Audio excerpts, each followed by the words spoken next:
It's time for a new month. Yeah, they say April showers bring May flowers. Let's hope it brings May warmth. Not tonight, though. It's another cool night here at the ballpark. It's the Tigers and the Phils, the final game of this two-game series here at Citizens Bank Park.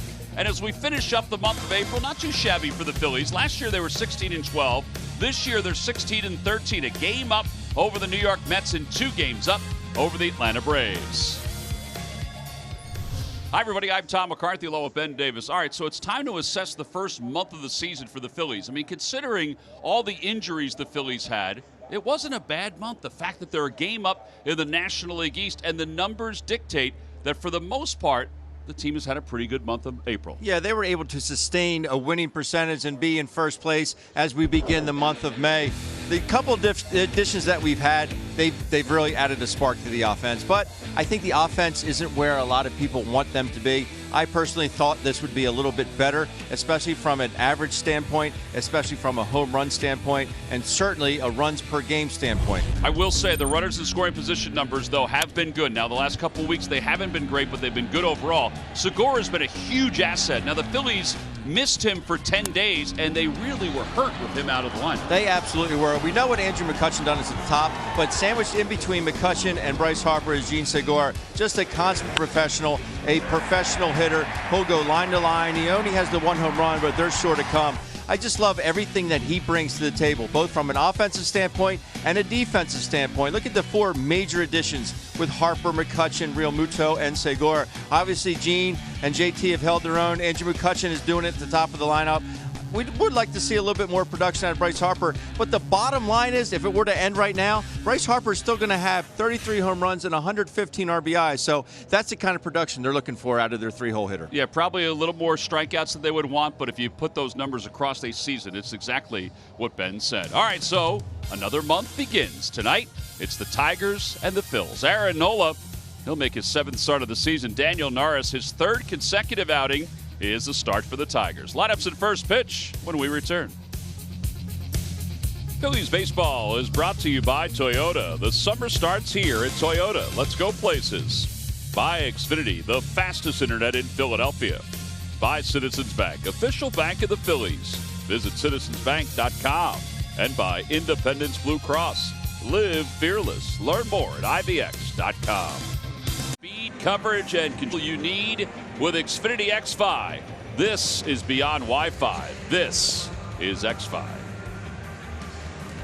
Well, a cool night here at Citizens Bank Park. It actually feels like October, doesn't it? Not, the beginning of October when it's cool.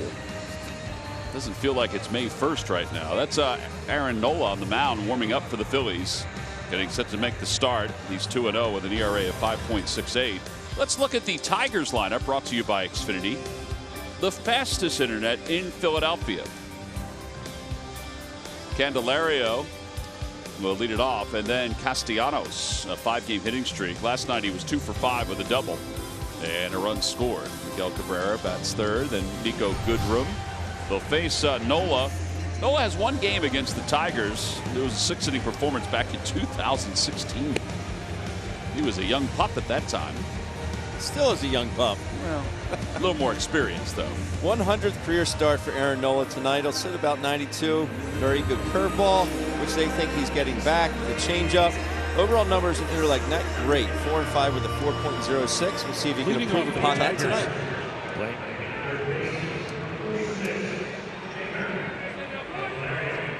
So Jamer Candelario will lead it off. He's hitting .222. He's 0 for his last 9.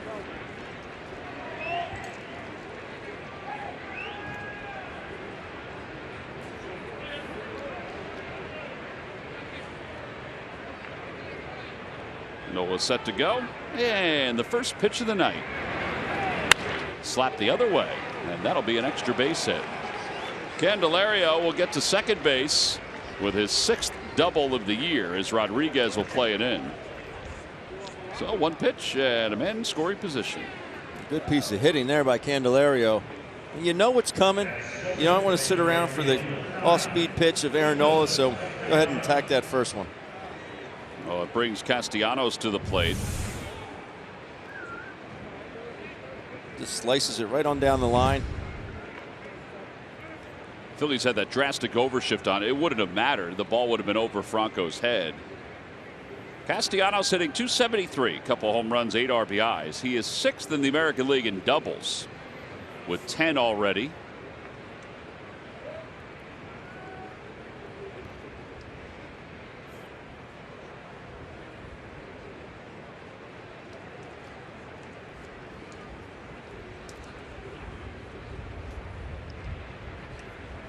Last outing for Nola, he went 6 2/3. He allowed 7 hits and 1 run and had 4 strikeouts.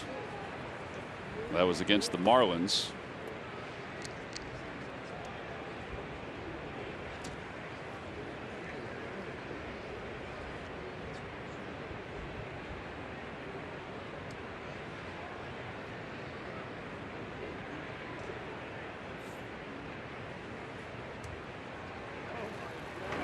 At the knees, it's 0-1. It's going to be a huge pitch for Aaron tonight, being able to keep these righties honest inside. What Vince Velasquez tried to do last night early on in the ball game.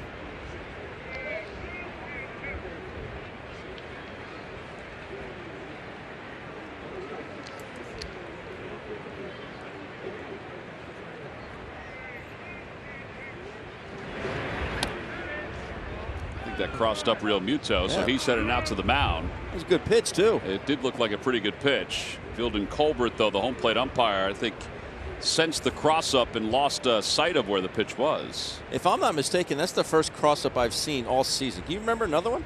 I don't remember any other ones. I don't know if there have been visits on the cross up before, but I don't know. I can't say whether there has been. Take a look at the pitch brought to you. Ooh, that's a strike. That's a good pitch. Come on, Blue, hang with him. Don't call him Blue. How come? They hated that. Hated it. Well, until they get it right, we're going to call him Blue. Bouncing ball foul. It's 1-2. What'd you call them? Their name. What if you didn't know their name? No, you always knew their name. And you know me, I'm not good with names, but I knew the umpires.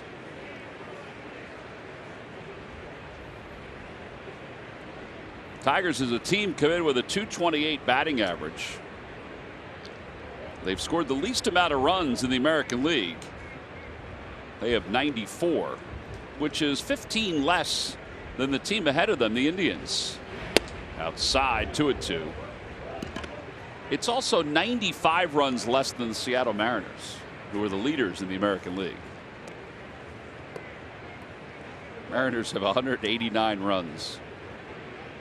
I guess you can't say that ballpark plays big anymore, right? No. There's a correlation to the power numbers, though. The Mariners have hit 60 home runs. The Tigers have 20. They have 40 more home runs. 2 balls, 2 strikes. Curveball waved at. 1 out here in the first.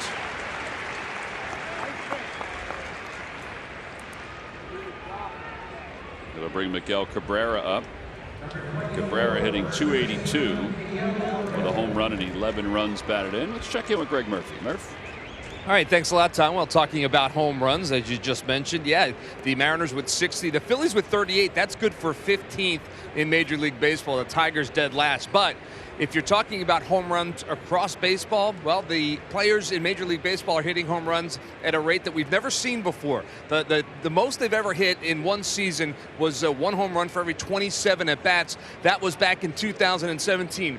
Right now, though, if you look at the numbers, 2019, they're hitting home runs at a much faster clip. How about every 25.79 at bats right now is the home run rate in Major League Baseball. A lot of talk about the baseballs and what's up with that, but we've seen them. You know, individual players and teams just hitting a ton of home runs early this season. It is interesting because people have talked so much about the baseballs being different and everything. At the knees, 1 ball and 1 strike. Well, until you can convince me otherwise, I think the balls are definitely different. Seams are lower, and they're just. I picked one up today, and it was rock hard. The balls are just flying out of everywhere, every park. Day, night, doesn't matter. Check swing. Did he go? Yes, he did. That's C.B. Buckner, who's over at first base tonight. They've adjusted the umpire crew because Paul Nart is off on vacation. Everybody needs vacation, Ben. So he came in, worked one game, and then off he went? Yep.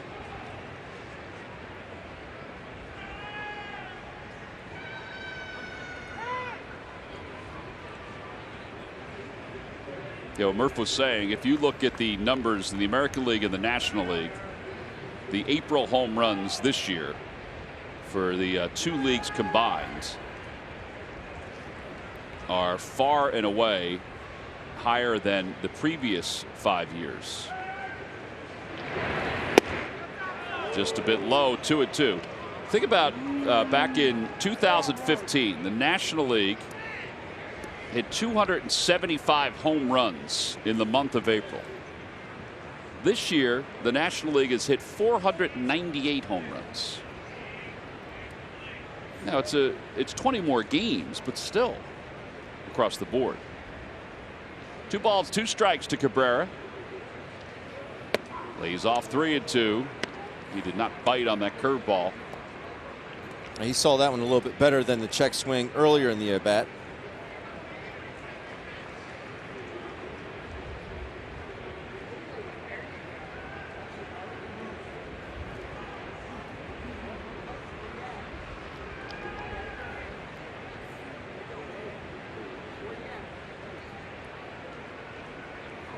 Three balls, 2 strikes. Curveball and a strike 3 call. Back-to-back Ks for Nola. And there are 2 outs here in the first inning. Back-to-back Ks on that curveball. We talked to Gabe Kapler today. They're very optimistic about the return of Uncle Charlie. Take a look at your pitch cast, brought to you by PJ Whalehands, right in the middle. That really locked up Miggy. But that's a very promising sign. Last 2 batters struck out on that good curveball.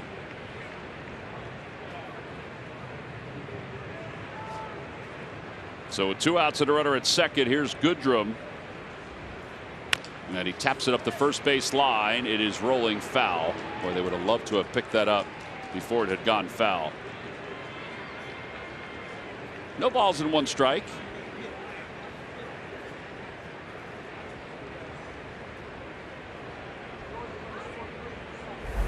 Last night, the Toyota turning point was this home run by Goodrum. And a fastball down and in offense. He goes out to make it 3-1 at the time. In that 3rd inning, that was your Toyota turning point.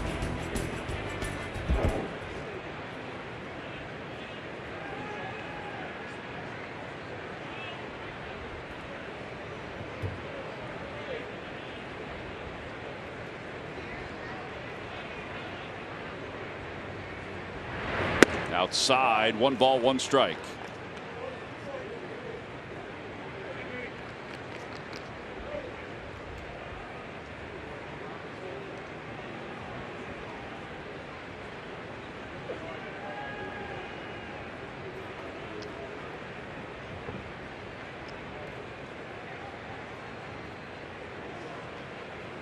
Lays off a changeup, 2-1.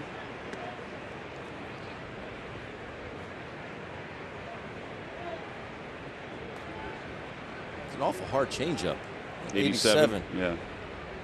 It didn't have any bite toward the outer half either. The first one he threw Goodrum was at 88.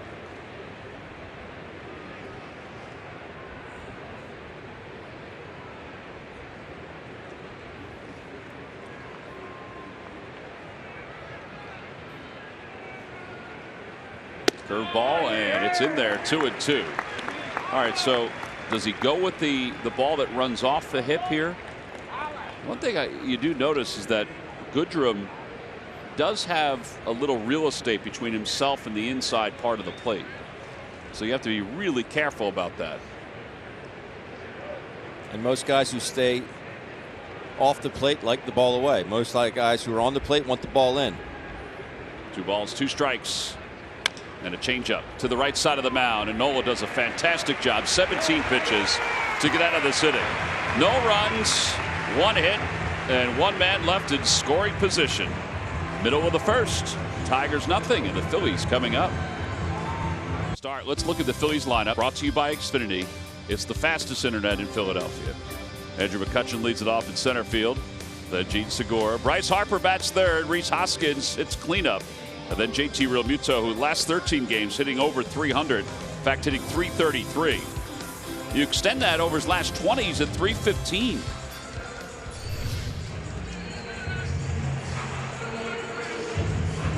There you see the numbers on Norris, sitting with a 3.93 ERA, 18-30 innings pitched. Not going to overpower you. Predominantly fastball slider, but opponents hitting very good against that fastball. Yeah, the first pitch in there against McCutchen.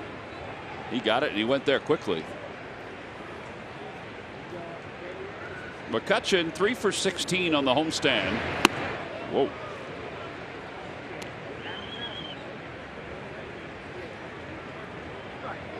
Hitting 241. One of 2 players in the big leagues with 20 home runs or more, 20 runs or more, and 20 walks or more. The other one being Freddie Freeman.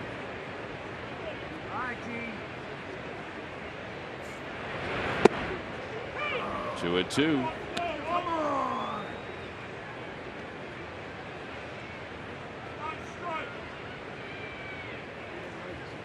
Ben, it sounds like we have some umpires in the crowd tonight. Very disgruntled.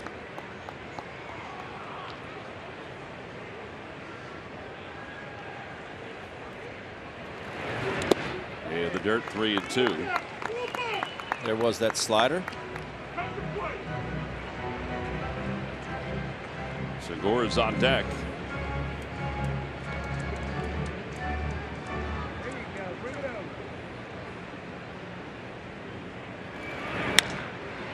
Floater out to shallow center field. That's a long run for everybody. It's going to drop for a hit. Nobody was covering second until Norris sprinted out there. Jones was playing so deep in center, I think he felt like Jordy Mercer was going to make that catch, and then he looked and saw that Mercer's head was still down. He thought, oh no. And it's a big swing here from Andrew McCutchen on a fastball. It's supposed to be in, ends up away. See where he is, right out here in center field, and boy, does he have a long way to go. It's a big swing. That's why he kind of freezes initially, just never able to get there. Andrew McCutchen, the Philadelphia Phillies, will take a leadoff knock. All right, Bryce, fill it up, baby. And now Segura. Ball landed 118 feet from the center fielder from where he was. Had a lot of ground to cover to try to get it. Yeah.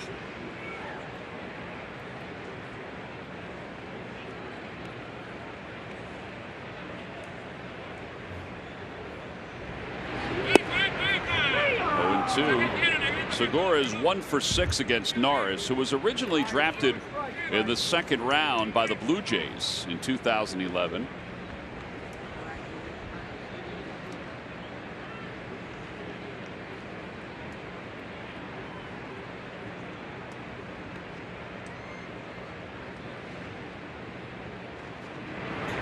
Now it's pulled toward third, could be 2.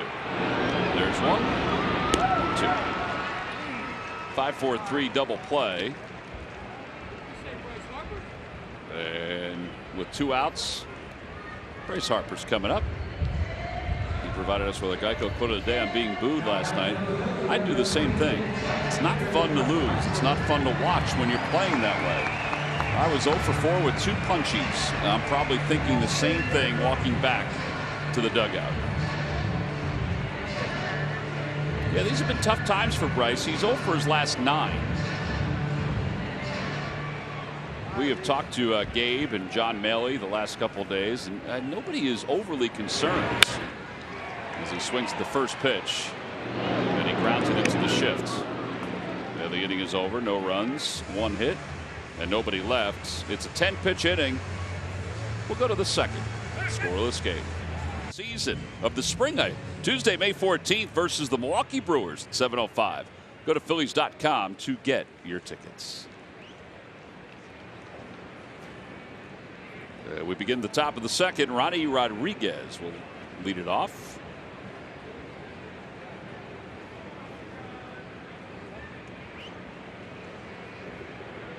Rodriguez 276 with a couple home runs, 4 RBIs. Boy, they are backing away from that curveball, aren't they? That looks like a pretty good pitch. Sure did.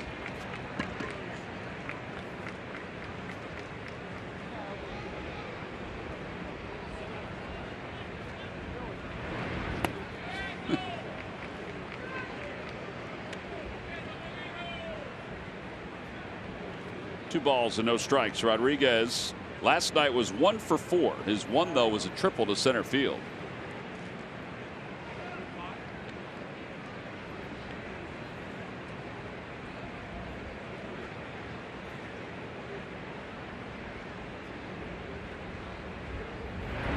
Changeup. 2-1.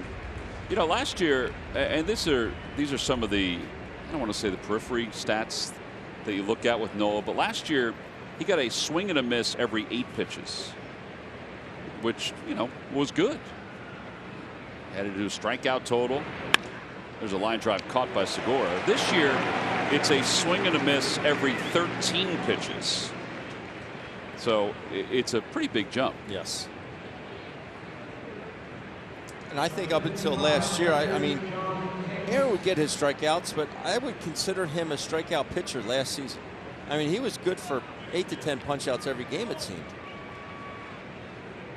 Now, part of that is his command has been off. Is that the biggest thing? His command has been off, and I think it's been fastball command. I think is different this year. I think it's also him relying on his breaking ball and his changeup a little bit more. But last year, I think, you know, hitters, the command of all 3 pitchers was so dominant. And I think Aaron will get back to that again. I really do. Yeah, this year he's on pace for about 175 strikeouts. But, you know, that's now. It may increase as the year goes on. 0-2 pitch coming to John Hicks. Had a breaking ball, missed a little low, 1-2. Good spot to miss 0-2 though.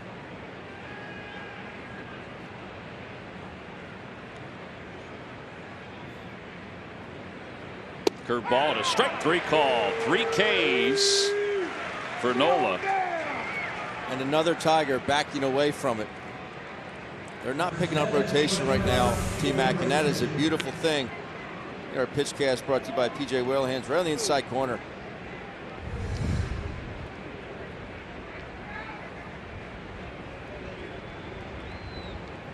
Well, it's a good lineup for Aaron because there are so many right-handers. So if his curveball is working, he can use it to his advantage. And it's a lineup that hasn't seen him. How many times has he faced the Nats and the Mets and the Braves? Yeah, there's a 1 for 5 combined. Mercer's 1 for 2.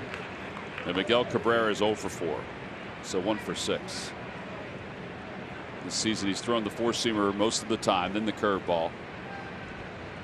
2-seamer mostly against lefties, but he can use it against righties.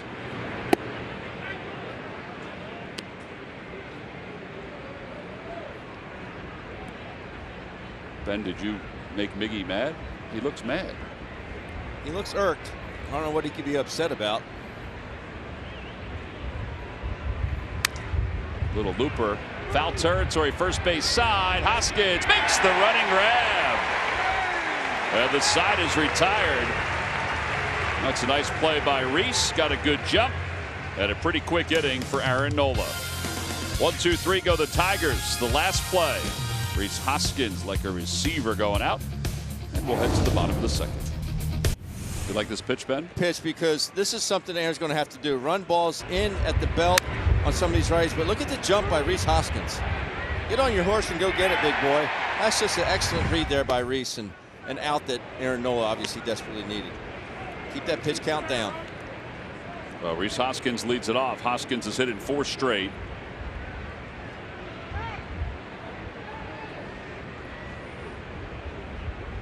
For his career, Hoskins at 1,000 plate appearances. He's the first player in franchise history to have at least 60 home runs and 145 walks in his first 1,000 plate appearances. He also has an OPS of .903. He joins Chuck Klein, Ryan Howard, Dick Allen, Lefty O'Doul on that list. Imagine having all those guys in the same lineup. OPS is the on-base percentage, and the slugging is, I think most people know now, it's one of those numbers that was introduced, I'd say, 5 years ago and became part of the, the baseball jargon that people lean on so often now. Gabe was talking about Rhys today, and we always talk about Rhys, just, what a start he has had to his career. I mean, home run wise, he's the best in the National League since he appeared for the first time. And one of the best in all of baseball. Swing and a miss. The other thing is he's had to do it without a ton of protection in a lineup. Right. This is really the first year he's had protection. As Norris strikes out Hoskins for the first out.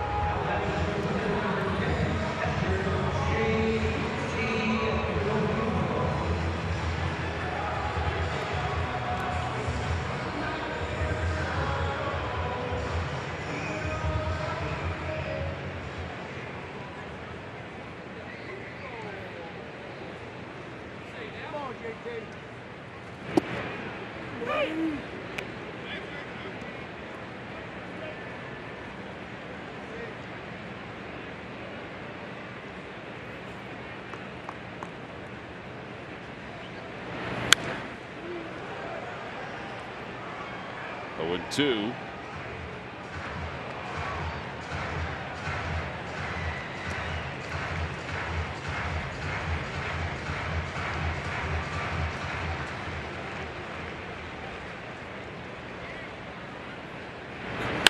And a liner out to left field. And Goodrum plays it on one hop. Wait a minute. Second base umpire says he caught it. Realmuto's going to hang at first base. No way he caught that ball. I think he played it on one hop. I think the third base umpire, DJ Rayburn's going to come over and help out. Such a delayed call as well. Yeah, he played it on the hop. So that'll be a single.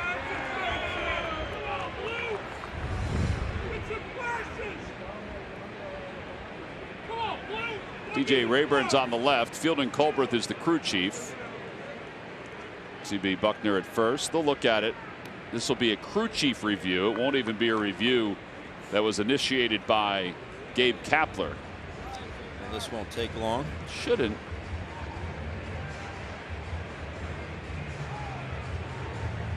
Get set for Sixers Raptors Game 3 tomorrow night here on NBC Sports Philadelphia and the My Teams app. Kick things off with Sixers talk at 6:30, followed by Sixers pregame live. After the game, be sure to tune back over to recap the action with Sixers postgame live and Outsiders. NBC Sports Philadelphia, home of your 76ers playoffs.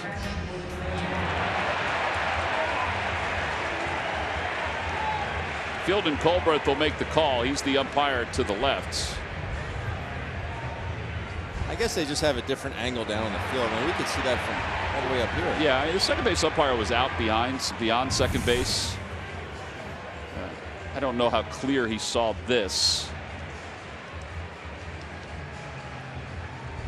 Second base umpire is Jeremy Rehak. The stink of it is the fact that that ball didn't get by Goodrum. I mean, JT's going to end him on third, no doubt. That ball gets by him.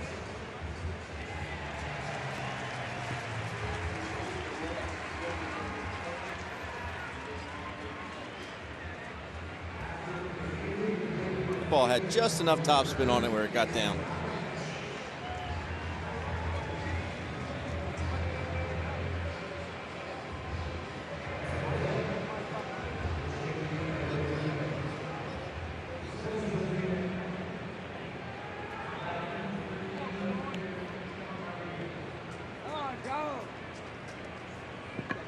Sean Rodriguez, and Rodriguez rips the first pitch just foul.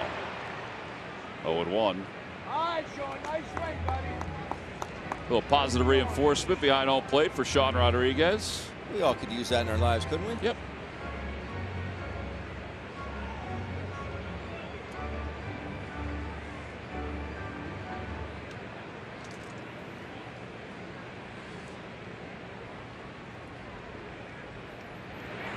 And a line drive base hit back up the middle. Real Muto will hold up at second. First and second with one out. Come on, Cesar. Take it right back where it came from. Yeah, Rodriguez's numbers against lefties have always been better than when he's hitting right-handed during his career. Better by about 35 points. But the other part of it is that his slugging numbers have been better by nearly 60 points. He's a very aggressive hitter. He's up there for one reason, do damage. He will cut it loose. Cesar Hernandez 5 for 19 on the homestand.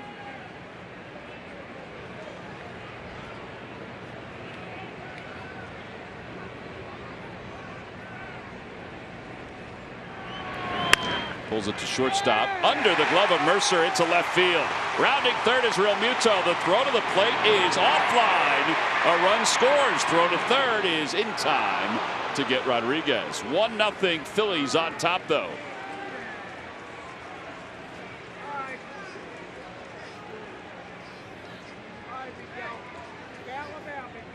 Well, the Phillies will take it for sure. Sean Rodriguez just a little overzealous on the base running, but Mercer, very sure-handed shortstop, just unable to come up. Looks like he got his feet tangled up there. Not able to come up with it. Two countrymen talking it over.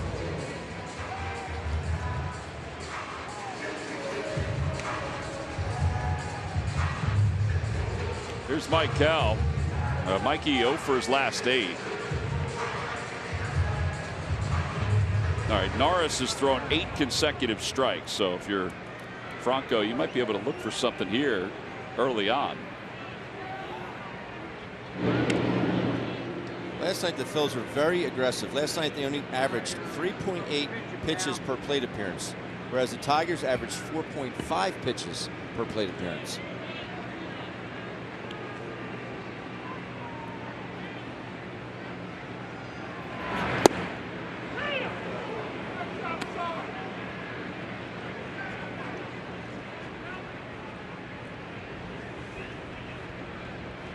Franco 252 with 7 homers and 22 runs batted in.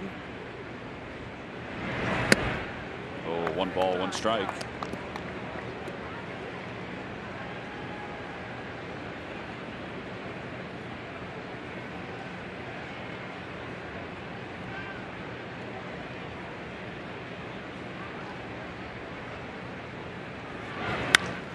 Out to center field.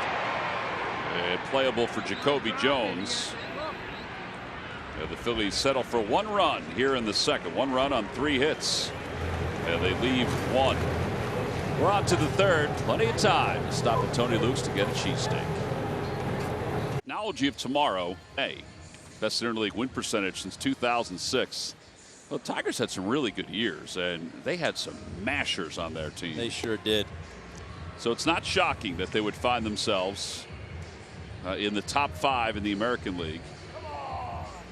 Justin Verlander at the top of that rotation. Yeah. Aaron Nola, who was in the on-deck circle when the last out was recorded, so he's just now finishing up his warm-up tosses. By the way, speaking of Justin Verlander, 4-1 this year with a 2.45 ERA. He is not running out of gas. No, he's not. Fastball still 97, 98. Fountain of youth. 208 wins, 124 losses, and he is, I mean, this is not rocket science, but he is on his way to Cooperstown the way he's been pitching.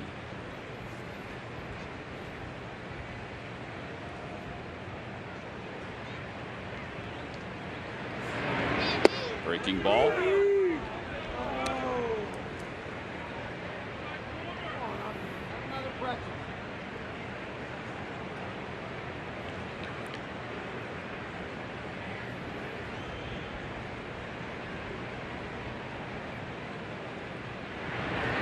Curveball, and it's 1 ball, 1 strike. You know, I guess they're having so much trouble with it, he might as well just keep throwing it.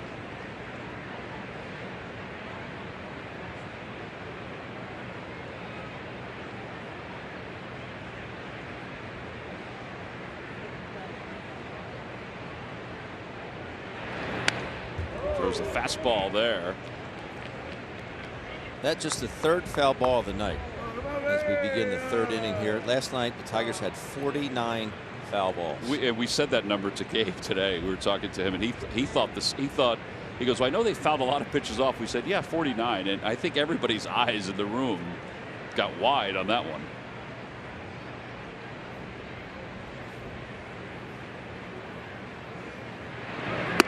Fastball upstairs.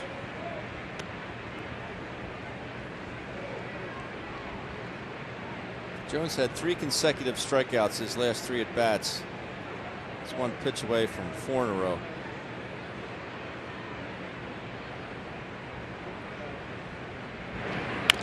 Over to 3rd. Franco backs up on it. Throws him out. 1 away.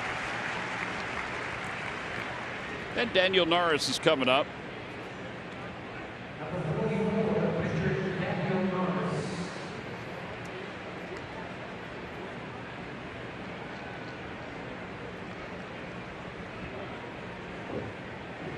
Jamie Moyer, no batting gloves, digging in from the left side, pants up to his knees.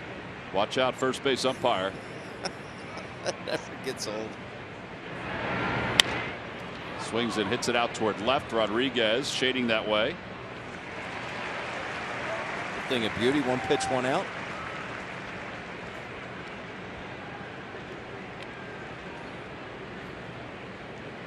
And Candelario is coming up.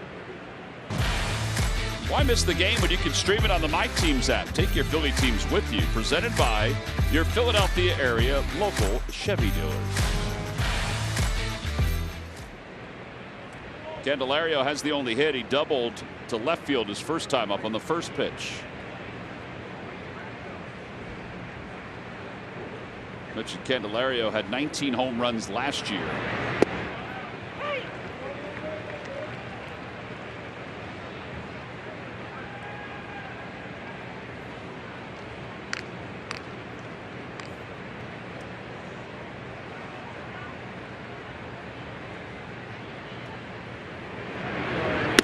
Fastball outside, 1-1.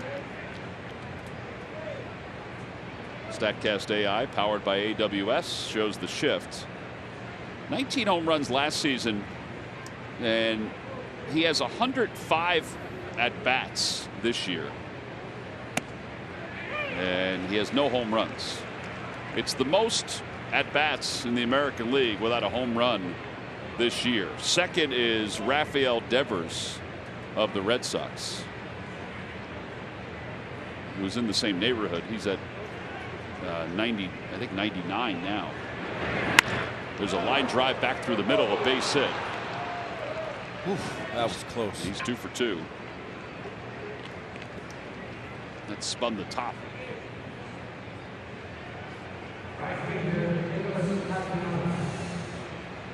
That gives new meaning to taking it right back up the box.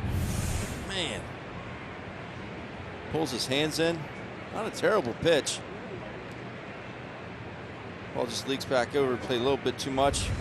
Aaron says, I better get out of the way of this one. Castellanos struck out his first time up.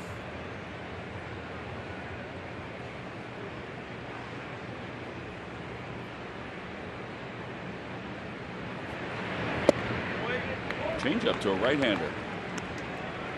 2 years ago, he barely threw his changeup. Now he's throwing changeups to the right-handers.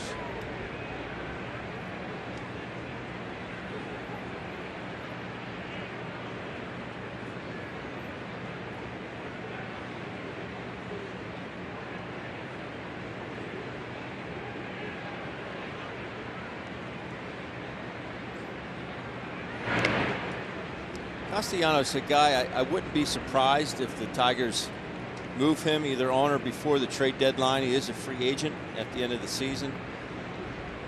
They could get something for him, no doubt. I would agree. Very versatile.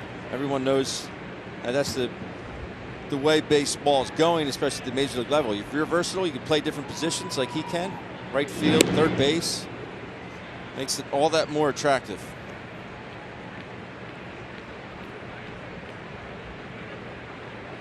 Uses the whole field. Yeah, if they keep him and he goes sign somewhere else, I mean, they could get a compensatory draft pick for him.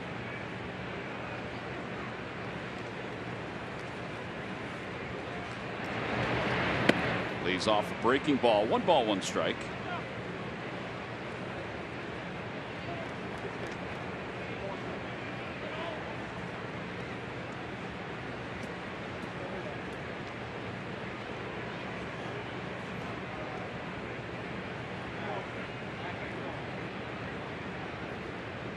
A little missed.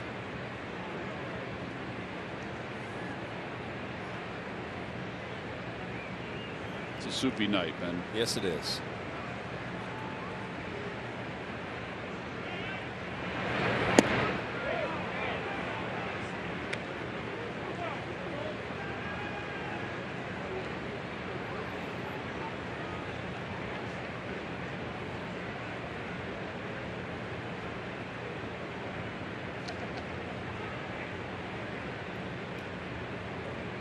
He goes back to that curveball here. Yep.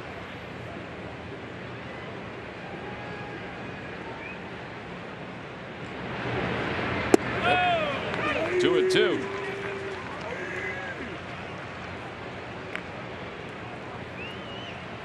And it's not just like a get me over, just, you know, thumb it in there and hope for the best. I mean, he's have some good bite to him.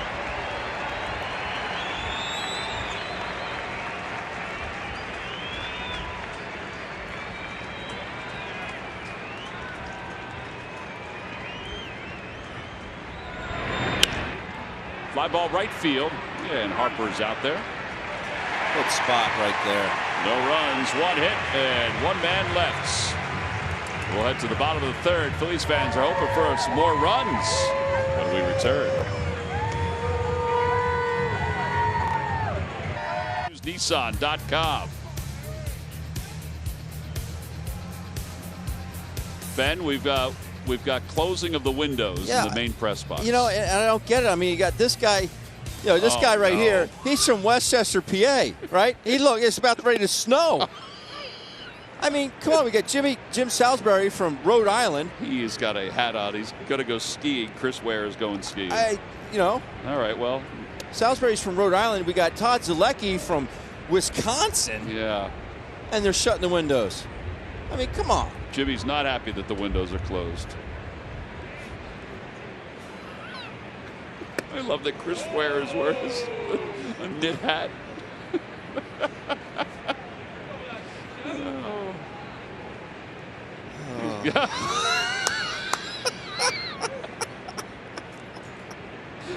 No one takes inside. It's 3-1.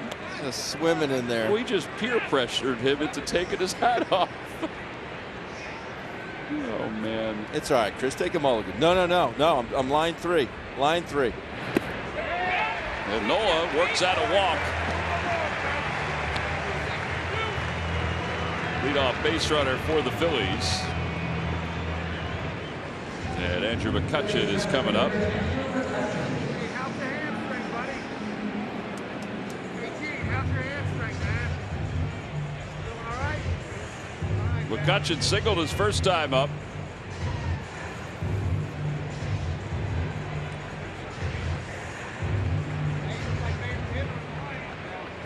Norris threw only 6 pitches out of the strike zone in the first 2 innings, and then he went and walked Aaron Nola to start the inning. And McCutchen takes strike 1. It's 0-1.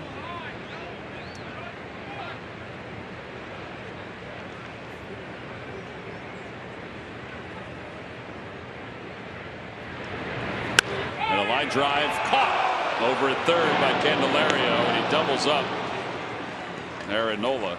That was a nice play. It sure was. Just thought it was going to get over the head of third baseman. Candelario shows some hops. And Aaron Nola, not accustomed to running the bases, gets doubled up easily. Now Segura. Andrew just turns on this and a little too much top spin, but Candelario gets up. And then Aaron's in no man's land.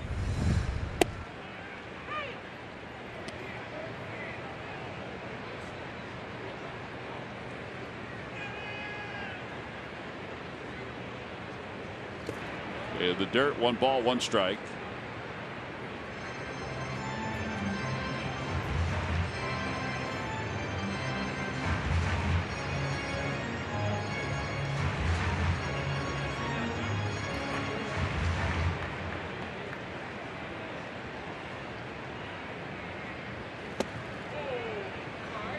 Good pitch by Norris. That was his changeup.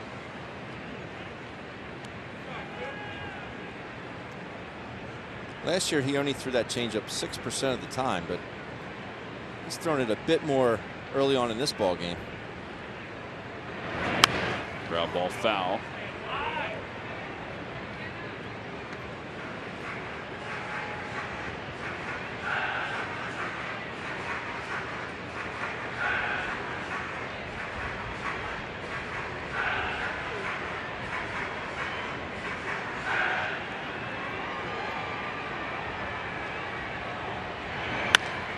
Opposite way. Castellanos can't get it. It's off his glove. It kicks out towards center, and Segura pulls into second with his 6th double of the year. Down the count, 1-2. Doesn't matter. The ability for him to get his barrel on a ball, use the whole field, wait till that pitch gets deep and just drive it. We talked about in the open, just a consummate professional. A professional hitter. Bats through the zone in a heartbeat. Castellanos just can't get there.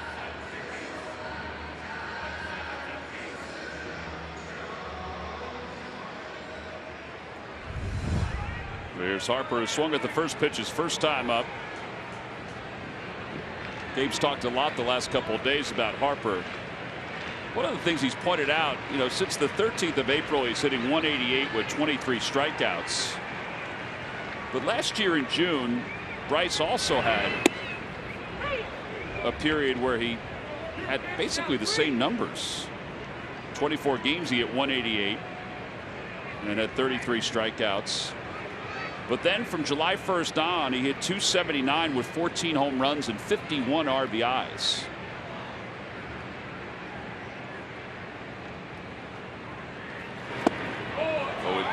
Did say there are mechanical things that he's working on that he probably isn't right just yet.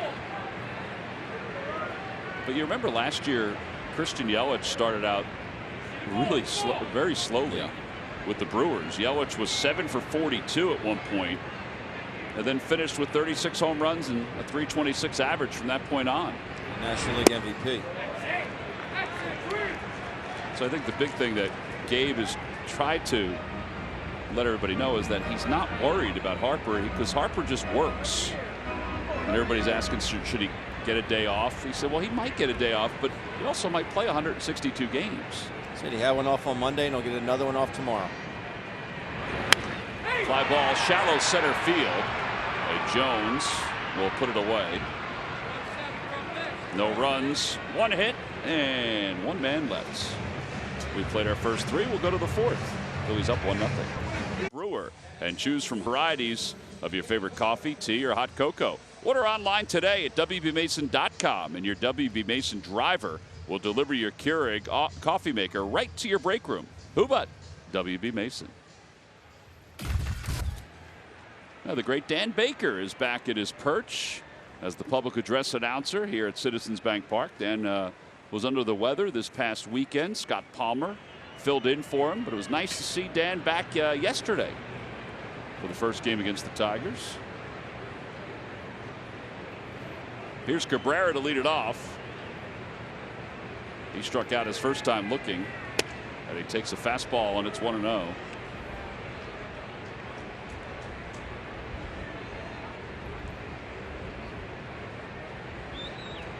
That's part of the other numbers for Nola. Last year, 69% of the time he threw a first pitch strike. And this year it's at 53%. Now It's more than half the time. But for Aaron, throwing a first pitch strike sets up that great curveball. Yeah. Ahead in the count. And the good changeup. And the fact you got to cover 92 to 95 as well. Tonight, though, I mean, he's been good with his first pitch strikes. Yeah. 8 of 12. He's been really good at getting back in these counts with his off-speed pitches. Nothing used to frustrate me more than being in a hitter's count and getting an off-speed pitch, dropping in there for a strike, and you take it to get back even. Like, oh, now what's he going to do?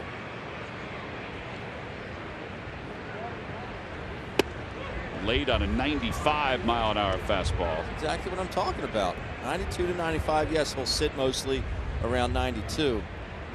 But you don't think those curveballs in Miggy's first at bat had anything to do with him being this late on this particular fastball? He's probably looking for that hook that he's thrown a lot of these righties behind in counts. Fastball's by him. And a line drive, base hit to right field. So he threw him a high fastball there. That's the first hit for somebody other than Candelario. And it brings Nico Goodrum to the plate. He tapped one back to the right of the mound his first time up.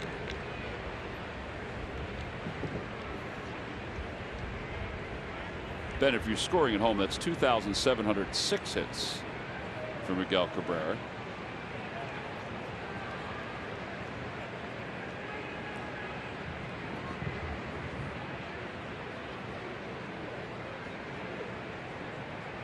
Not holding on, Cabrera. And a breaking ball to Goodrum. Let's check in with Greg Murphy. Murph. All right, thank you, Tom. Well, as you mentioned earlier, Nico Goodrum with the big blow last night in order to defeat the Phillies. And, you know, he has a very interesting path to the major leagues. He was a guy that was drafted in the second round by the Minnesota Twins back in 2010. He spent 3 full seasons in rookie ball and then spent the next 5 seasons working his way through the Twins organization. And it took him until 2017. He finally got called up in September of 2017 and played in 11 games, had 1 hit, and then after the season, the Minnesota Twins cut him. And he found himself without a job at age 26, never really having been established in Major League Baseball. The Tigers, they decided to take a chance on him. They brought him to spring training in 2017, where he, against all odds, won a job with the Tigers. He left camp with them on the Major League roster and had a very solid season last year. How about 16 home runs and 54 RBIs last year? And then he came back this year and again is playing very solid for the Detroit Tigers, batting right behind Miguel Cabrera at this point. So a very unlikely trip to the major leagues. Ron Gardenhire said he was a major find for them. And, you know, you never know how a guy's going to get to the big leagues and where he's going to stick, but he certainly has made the most of his opportunity. Yeah, and for a team that's rebuilding, there's openings. So that gives him a chance to, at least for the time being, until they get some of their prospects up. And they do have prospects down in the minor leagues that are knocking at the door. Yeah. Take advantage of the opportunity. Christian Stewart's the one that comes to mind, a former first-round pick. As it's no balls and 2 strikes to Rodriguez.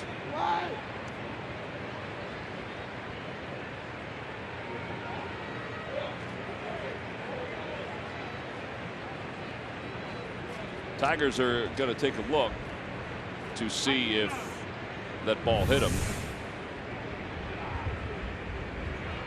Hit the bat and then Real Muto's knee.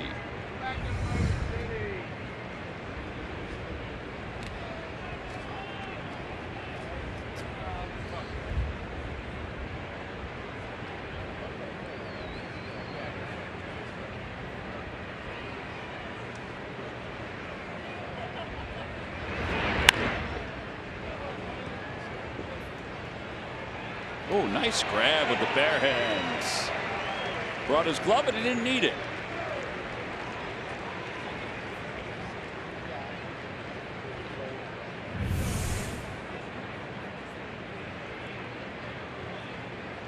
Oh.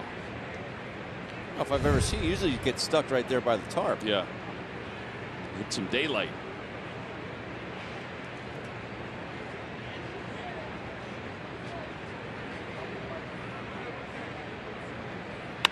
Back off Nola and into center field.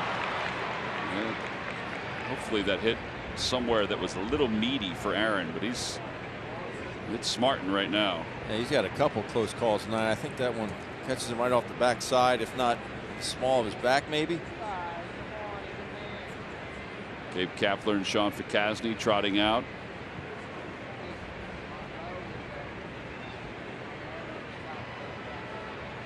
Just below the 2, it looks like.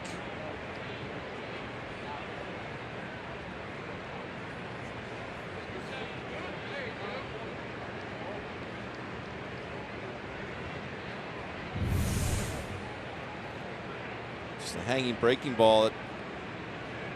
Yeah. Rabbit punch there, huh?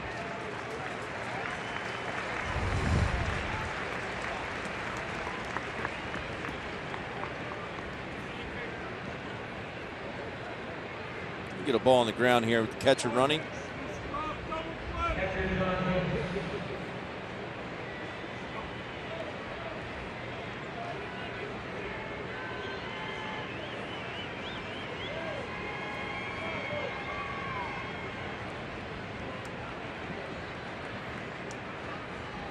Got a Hicks looking his first time up. A front door breaking ball.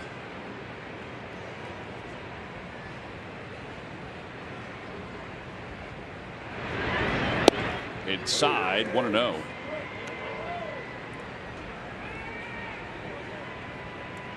Two on, one out here at the top of the 4th. Phillies scored their run in the bottom of the 2nd inning. On an RBI single by Cesar Hernandez. Curveball taps left of the mound. Nola barehands and throws. The runners move up. Nice play. Well, he made a nice play the other day in the Marlins game too. No panic there from Aaron Nola. Bounces off the mound, barehands it, fires a strike on the Reese.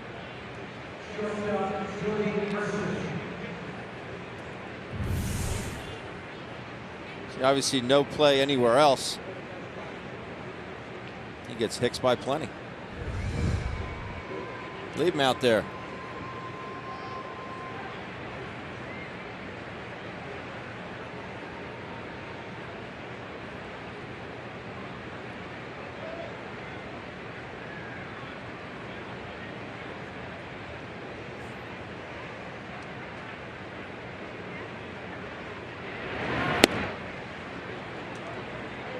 Mercer popped out to Rhys Hoskins his first time up.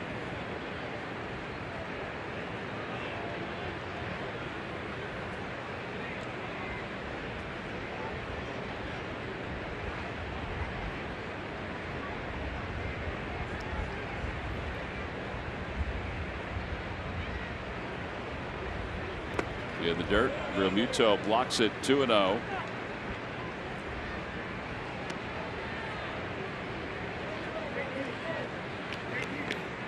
There's JT firing the ball over to Timmy.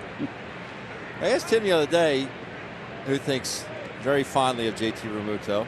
Murph and I were down there talking to him. He said, "Why does he fire it at you so hard?" And he goes, "I don't know." He did it. He used to do it in Miami too. He said, "I think he thinks it's funny." But JT is one of Tim's favorite guys on the ball. I kind of think it's funny too. Yeah. He used to do it in Miami all the time. He said that one day he got me. He goes, "I literally had 6 balls in my hand, and he fires one at me, and I dropped them all." And he goes, he thought it was the funniest thing. Keeping everybody loose. Jacoby Jones grounded out his first time up. He takes a breaking ball, 0-1.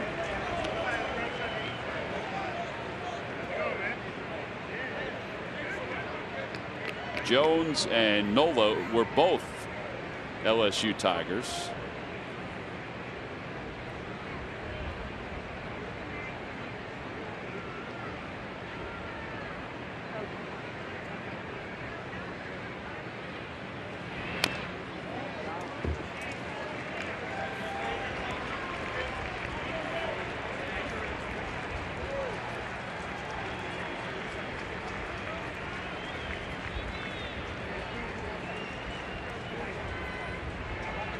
Jones was drafted the year before Aaron.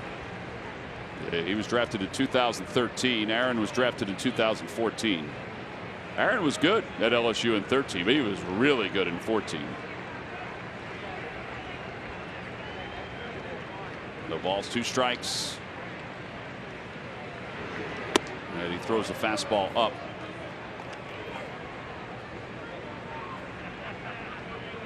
That was about 6 inches from being a little bit more appetizing to Jones, where he could have offered it that. That one just too high out of the hand.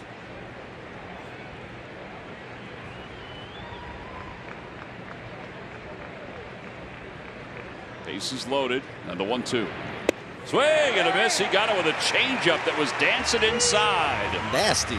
4 strikeouts for Nola, and he leaves them loaded here in the 4th inning. No runs, 2 hits, 3 men left. We're on to the bottom of the 4th.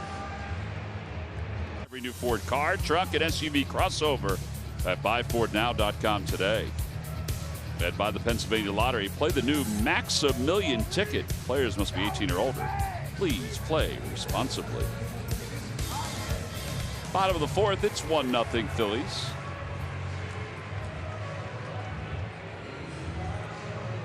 Aaron Nola left the bases loaded in the 4th inning. And now Norris, who has thrown 11 first pitch strikes of the 12. 12 of 13 and a fly ball to center. 1 pitch, 1 away here in the 4th. And JT Realmuto is coming up. Phillies baseball is always live with MLB At Bat. Follow the action with game tracking and video highlights, along with up-to-the-moment stats, standings, breaking news, and more. Download MLB At Bat today. It's your #1 app for Phillies baseball. Phil's averaging just 3.15 pitches per inning. Talked about it last night. They only averaged 3.8. So they're down off of that number. All right, so for the season, they're at 4.03. I know we're throwing a lot of numbers at, but you know, it's a drastic difference over the length of a game. Against 2 pitchers that they really haven't seen a whole lot of. But there are 2 sides to that story. You know, there is a lack of familiarity with some of those guys. So if you see a first pitch fastball or a pitch that you think is a fastball, you are going to go after it early, right? Absolutely. And if it's in your location, not just because, oh, there's a fastball, it's a strike, right, let me go swing. No, it's got to be on a certain part of the plate. Maybe you like the ball in. You want to drive it. So easier said than done, but the thought is up to 2 strikes, you don't swing unless it's in a specific spot. Correct. That's got to be hard from a discipline standpoint. It is hard. Like, take a guy like when I used to face someone like Al Leiter. Okay, Al Leiter was very dominant on the inside part of the plate to right-handers. Okay, I like the ball in, but every now and again he would throw you a 4-seamer away, a changeup away, or backdoor that cutter. So I would look for in off the plate, and then once I got to 2 strikes, I had to look for everything. Right. You know, you had to span over those 17 inches. But just because he throws me a strike, I wasn't particularly good on driving pitches away for power. So you just let it go by. So I just let it go by until I got 2 strikes. Well, with 2 strikes, you obviously have to protect. Realmuto strikes out for the 2nd out here in the 4th.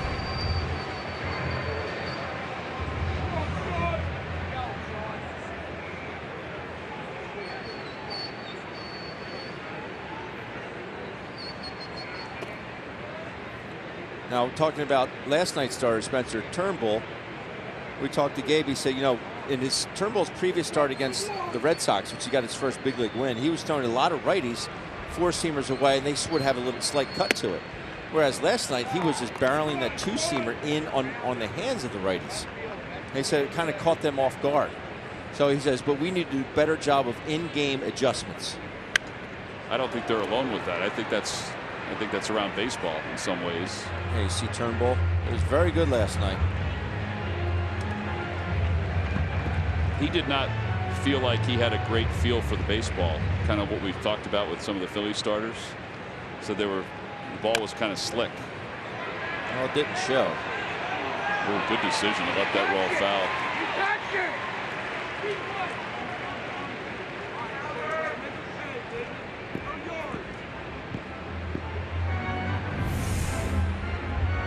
I was hoping he'd pick it up. I think someone made the right call down there.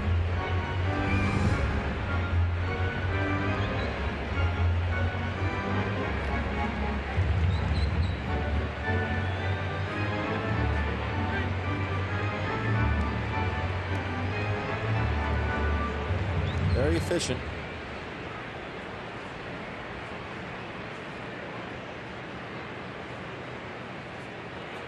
Swing and a miss. The Phillies go down in order here in the 4th inning. So 1-2-3. Bottom of the 4th. Ooh. Ben. Burgers, fries. Citizens Bank Park till Game of Thrones night. It's Monday, May 13th versus the Milwaukee Brewers at 7:05.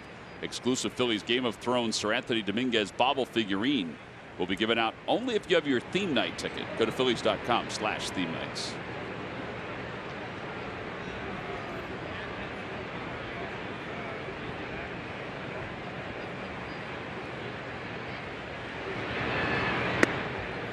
First pitch to Norris, misses.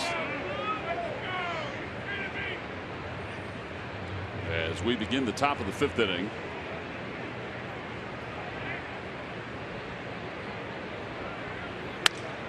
Out towards shortstop. Segura gobbles it up. Man, Norris was moving up the line. 1 out.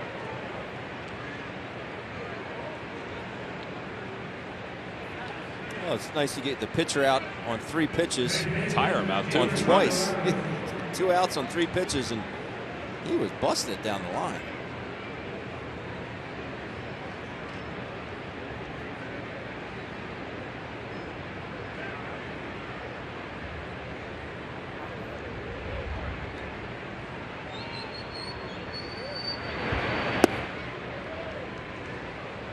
One ball and no strikes to Candelario, who is 2 for 2. He's doubled and singled.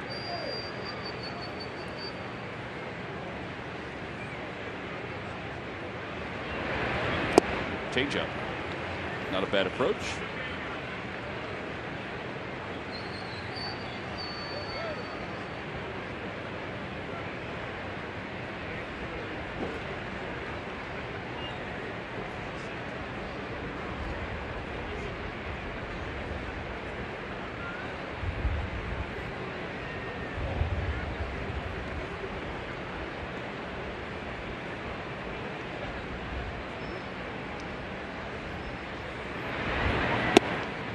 Another change up, that one down, 2-1.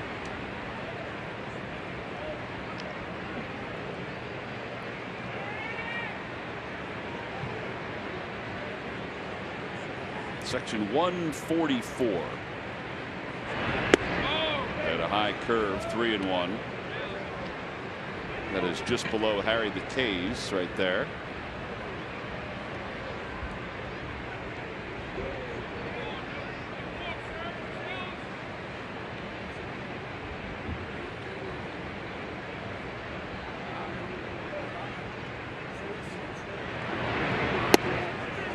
Close pitch. Inside through him. A lot of changeups in that at bat. And Castellanos will be the hitter. Well, his first at bat, he doubled down the line on a fastball way. First pitch of the ball game. Then he tried to sneak one in on him. Pulled his hands and hit a bullet right back up the box. His second at bat. So they figured they'd try and get him out soft his third at bat. Castellanos has struck out. He's also flied to right.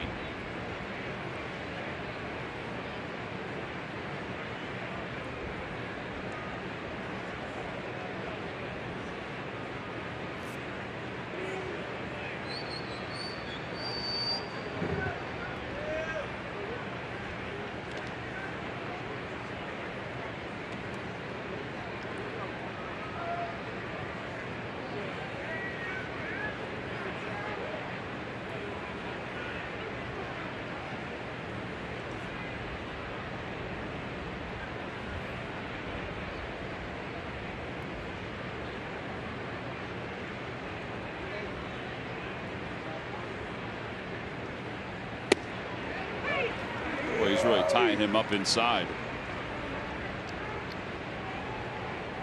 That's where you have to pitch him.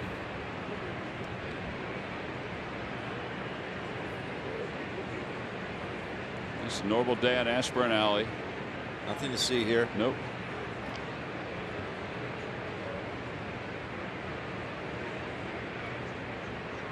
Serious photo. 0-2.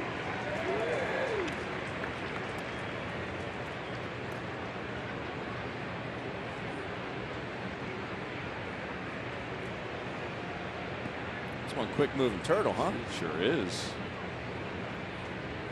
How fast the hair is.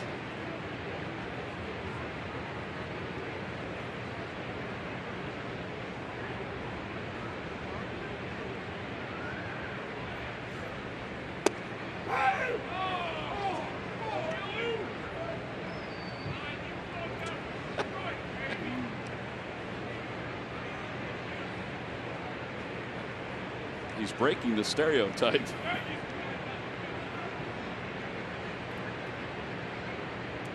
Some quick steps.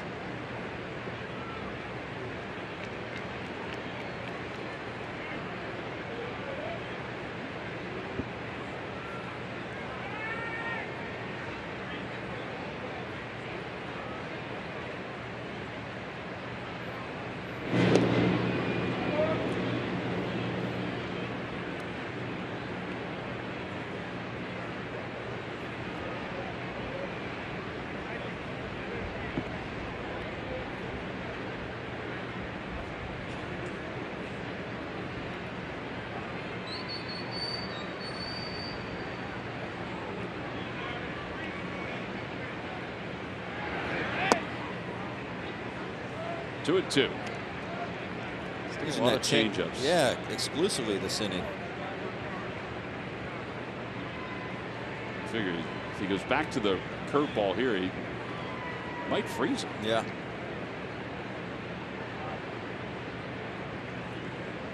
He goes hook or fastball in at the belt. I'd say hook.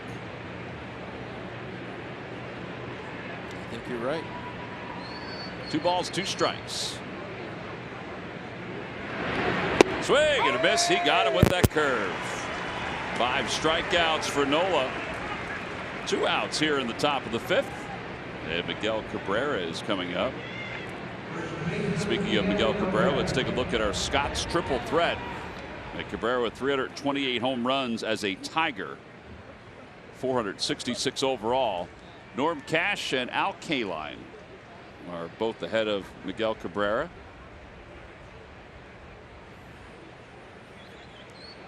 Some good company. I just picked up 10 bags of that today. That's a lot of seed. Yeah. Or fertilizer. 2 and 1. Seed and fertilizer. That's right. You having some grass issues? A lot of grass issues.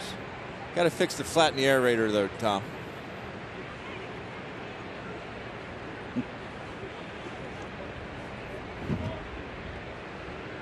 Is that what you're doing tomorrow? I have other plans tomorrow. Curve ball hit in the air, right center field. And McCutchen comes sprinting in and over. And that'll wrap up the 5th inning.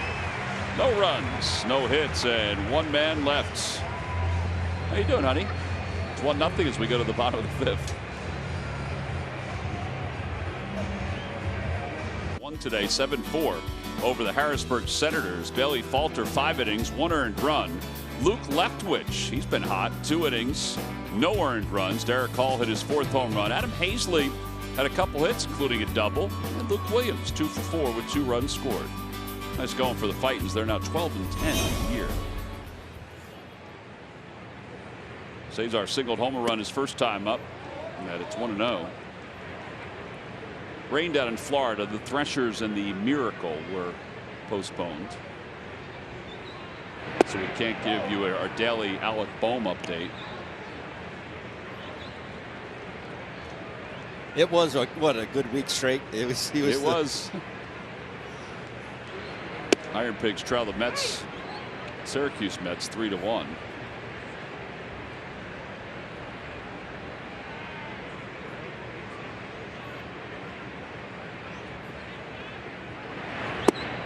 Three balls, 1 strike.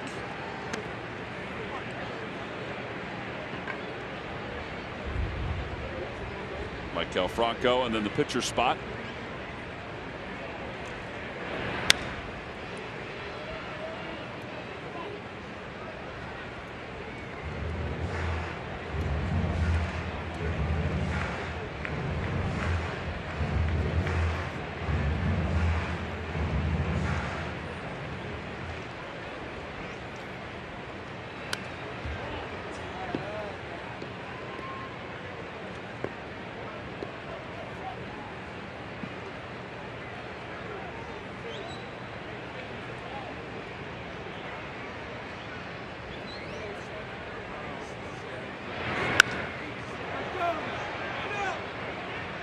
To right field, and Castellanos will reel it in for the first out here in the 5th.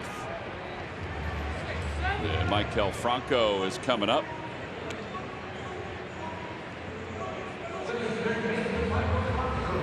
Franco is flied out to center field. I think Michael's about due, isn't he? I think he might be due. He's fans something to cheer about. I think the offense is due. I would agree. Phillies offense has been dormant recently.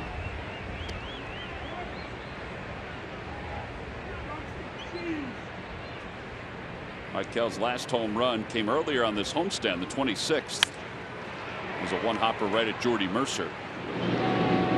2 outs here in the 5th inning.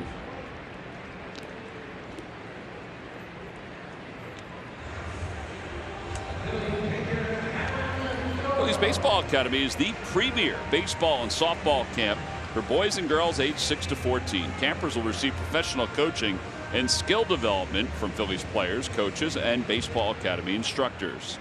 Camp perks include a camper reunion night and a trip to Citizens Bank Park. Call 610-520-3400.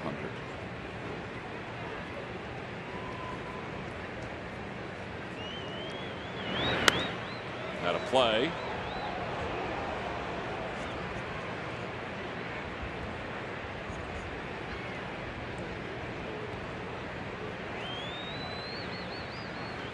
Last 5 losses the Phillies have picked up, they have scored 1 run or fewer in those games. It started with the Rocky series. Well, they lost 4-1 on the 21st of April.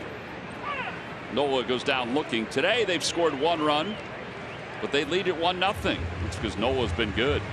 So is Daniel Norris. We move on to the 6th. It's 1-0 Phillies. In complete fashion at Gabby on Sunday. It took only 107 pitches for Zach to throw the first Phillies 9-inning complete game since 2016 and the 3rd of his career. He allowed just 7 hits, 1 earned run, walked none, and struck out 3 Marlins. Eflin was 24 of 32 on first pitch strikes. He threw 72% of his pitches, 4 strikes. And it's brought to you by Independence Blue Cross. Live fearless. Well, Zach Eflin pitched a heck of a game the other day. Right now, it's Aaron Nola who's pitching a fantastic 5 innings. His offense, though, has managed just 1 run on 5 hits. By the way, speaking of Eflin and what he was able to do, Eflin, Arrieta, and Eichhoff won 3 consecutive games for the starters before the loss by Vince last night. It was the first time the Phillies had wins from starting pitchers in 3 consecutive games in nearly a year. Eflin used everything he had, including a really good fastball against those Marlins. It was good. It was fun to watch. He said if they tried to take me out of that one, I don't know what would have happened. Well, he would have given the ball to Gabe. You love to see that killer instinct. Yes, you I know? agree. In our lifetime, we've grown. We've watched the pitchers, and it's not what they want, but they just don't complete games anymore. Goodrum takes a strike, and it's 0-1.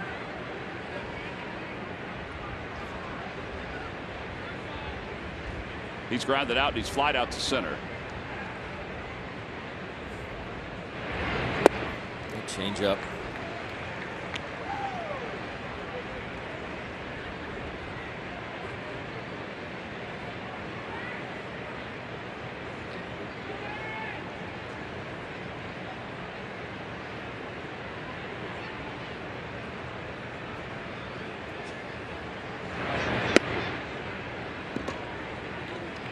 think one of the best things about Aaron Nola, and to go along with his stuff, is the fact that you don't know if he's winning 10-0 or losing 10-0. His mound presence, his demeanor is always pretty much the same.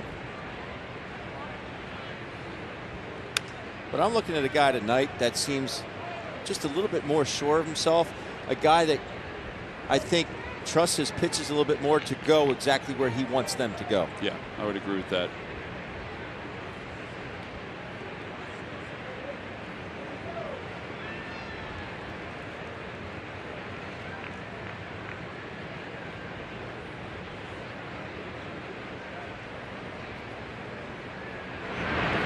Outside 2-2.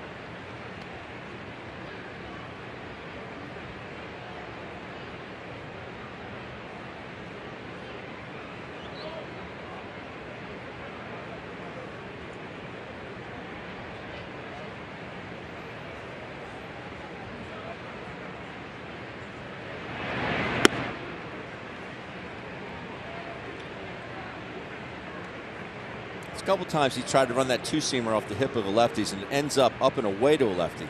Like he's trying to, like he's just getting under it a little bit and pushing it.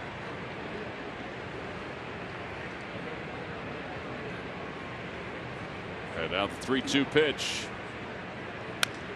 That one's pulled foul on the ground. Ramon Santiago, the former utility man, former teammate.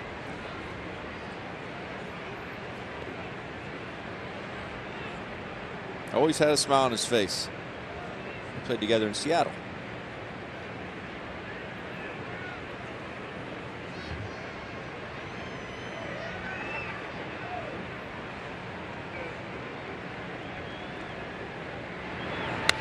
Another one fouled past smiling Santiago. He said, no chance, not tonight. He had some great hands. Switch hitter. Ended up getting 9+ years in the big leagues. And now a coach, so although it's separate, the big league pension and the coaching pension, you build up another one. 3-2 pitch. Popped foul down the left field line. So it's 9 pitches as Franco gives this a look, and it's out of play.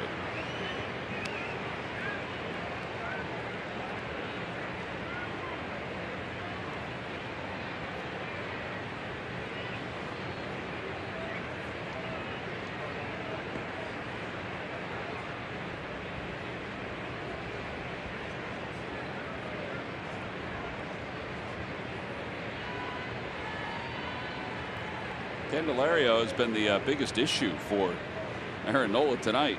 He's 2 for 2 with a walk. Or I should say 0 for 2.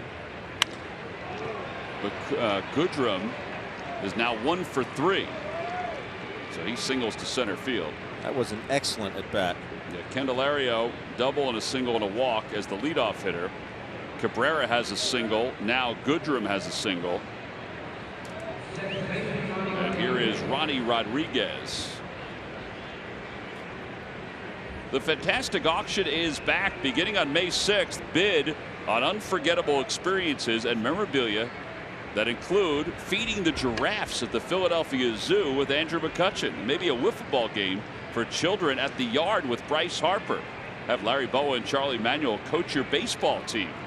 Fantastic Auction will take place May 6th through the 17th, and all net proceeds go to Phillies charities. Go to Phillies.com/fantastic auction to view a full list.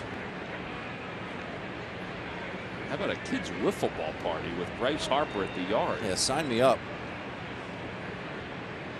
Rodriguez 1 for 2. You gonna bid on it? Would be fun.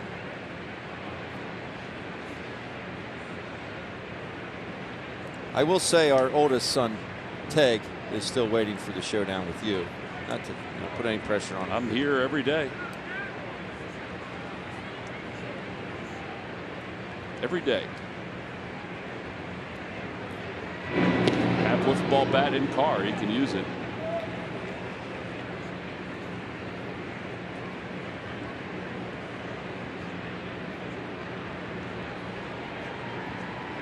Would you put any restrictions? Would it have to be the standard yellow wiffle ball bat, or could you use one of the doesn't matter, really? No, it doesn't matter. Wow, pretty sure of yourself, aren't you? Yes. Low, 1-0. What do you want him to use? Oh, whatever he feels comfortable with. It's a wiffle ball field. Correct, but there's different types of wiffle ball bats. No. Well, I don't care what he uses. I personally would not use the skinny yellow one. What? Not enough barrel.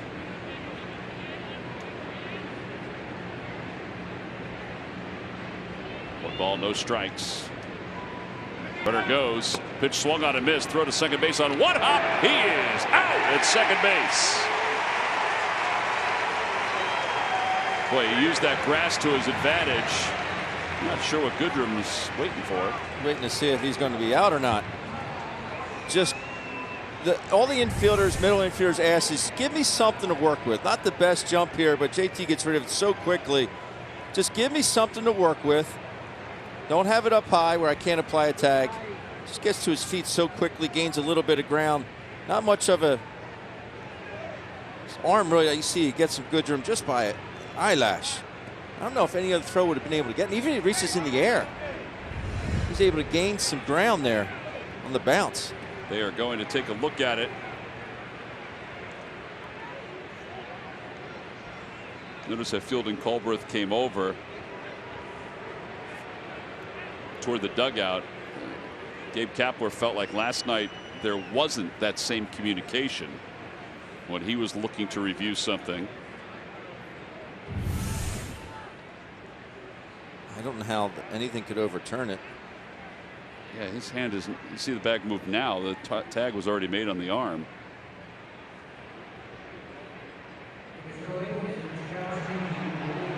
Yeah, he's out. But this is something, again, we talk about it all the time with Bobby Dickerson. It's every day, and it's only for a few minutes. How to apply a tag. Be aggressive with the tag. Working through the ball. He's out with these guys. Phil Gosselin was working with them today quite extensively. But this is where that work becomes inherent, where you don't think about it. You just bam, bam, tag. Get it down. But you're so used to do it, muscle memory.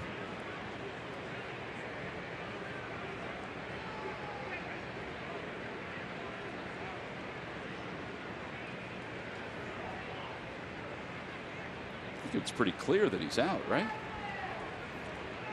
I don't see how anything could overturn that. I don't.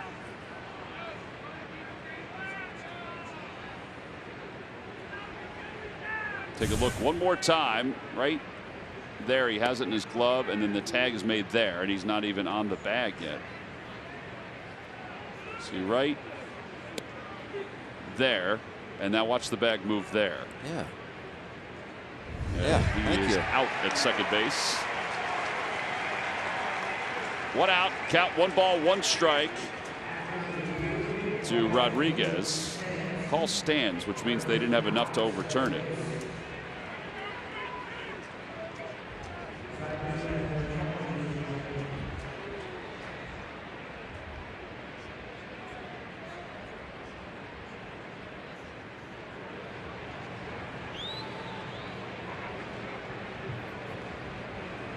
One pitch to Rodriguez. Swing and a miss. 1-2. Another changeup. That had the action on it that they were looking for at a spring train. To righties going straight down as opposed to in towards the barrel.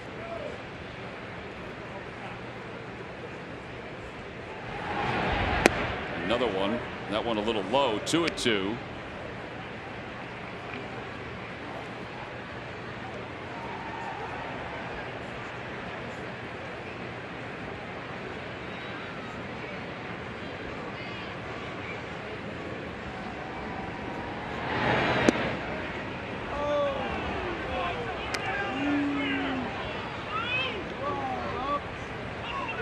Hicks on deck.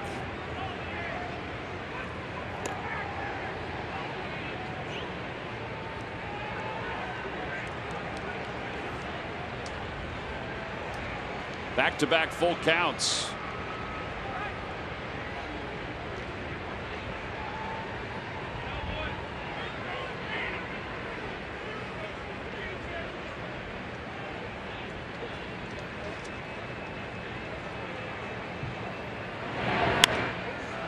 him up. Franco. And that should be and is out of play. And Goodrum Rodriguez making them work here at the top of the 6th.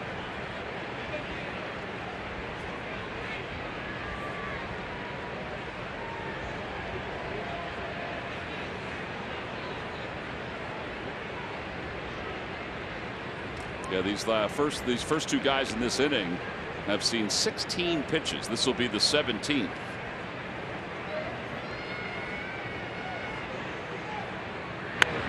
I don't know how that didn't hit him, honestly. If he didn't swing, it might have hit him. Hit it or wear it.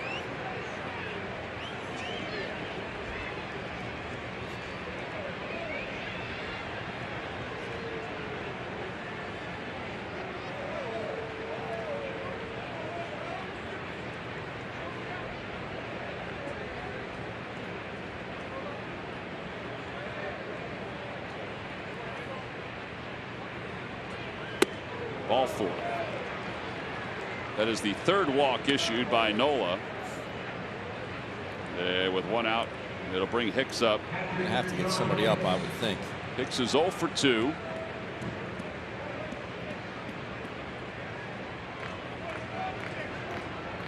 The phone has rung. And it's Hector. It's interesting. Matchups. Yep.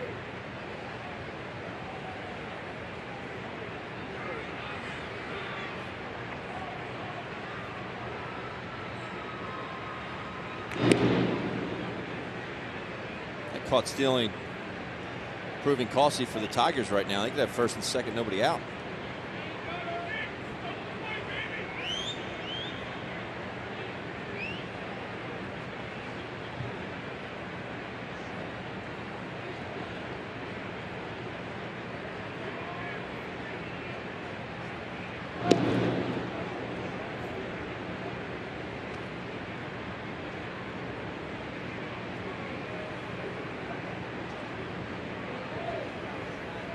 Tigers were able to get Hicks on here. I would assume that the Tigers most likely will get someone up in their bullpen as well, although Norris has only thrown 64 pitches. But his spot is coming up later in the lineup.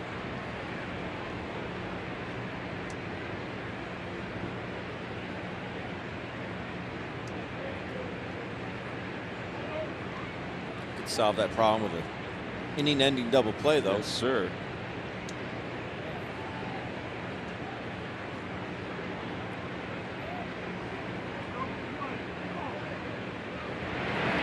Curveball line to left field, a base hit. Rodriguez around 2nd, he'll hold up there.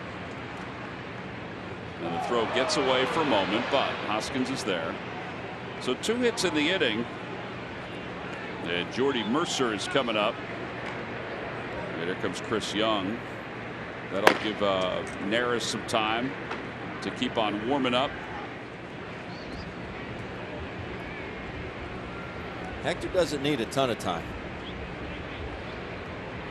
You've seen him get ready in a heartbeat.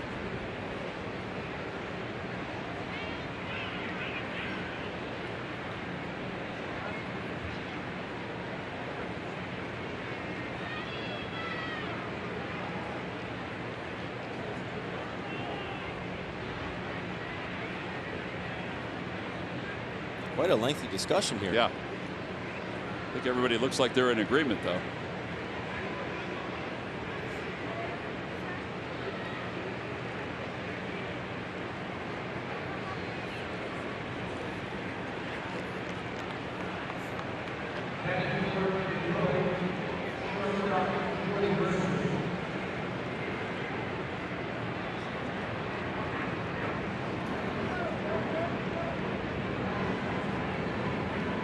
Jordy Mercer is 0 for 1. He walked his last time. It was an intentional walk.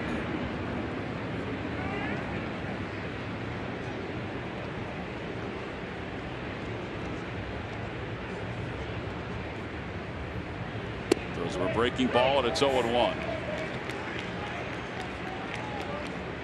Mercer is the number 7 hitter.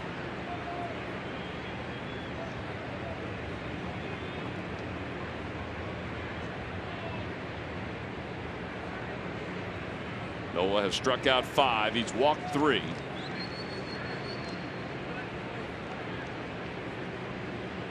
Another curveball. That one fouled off Real Muto.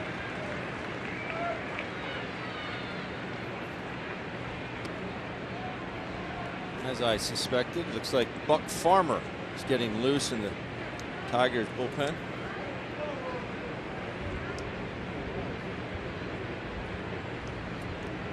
They're a better name than Buck Farmer. I don't think so.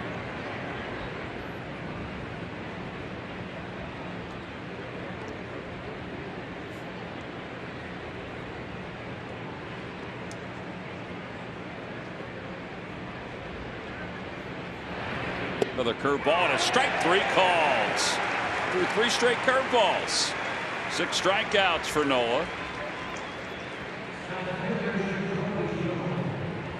Jacoby Jones, who struck out his last at bat with the bases loaded. Not exactly where JT wants it. Ball kind of backs up on the inside corner. Mercer knows it.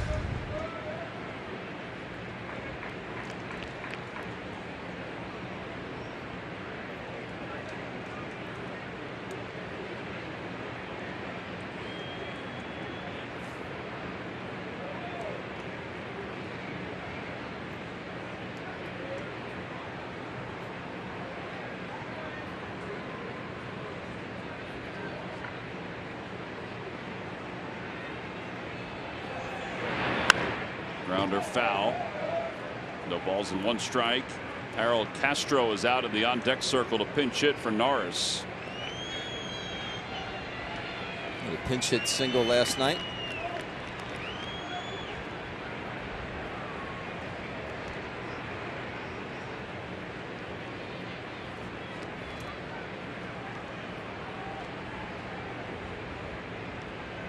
Coming into tonight's game, Nola was allowing a .310 batting average with runners in scoring position. He's pitched around it tonight. Try to keep doing it here. 1-1.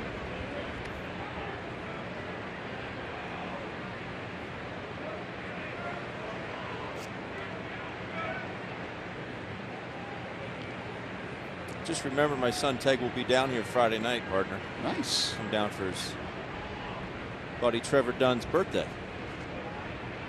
So, just throwing it out there. I'm here every day. 1 ball and 1 strike.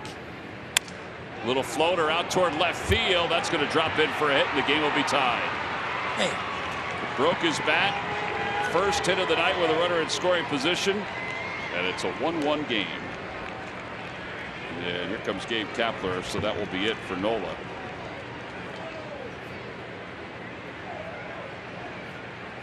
He battled and battled.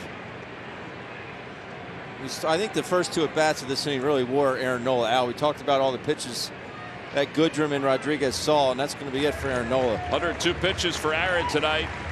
Hector Neris is coming in to try to get the last out here in the 6th inning. We'll be back in a 1-1 game right after this. My team's out now. Well, Hector Neris will take over here in the 6th inning. Aaron Nola is responsible for the 2 base runners.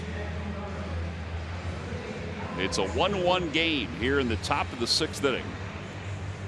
Aaron threw a lot of breaking pitches and a lot of changeups in this inning. And here is Hector Neris.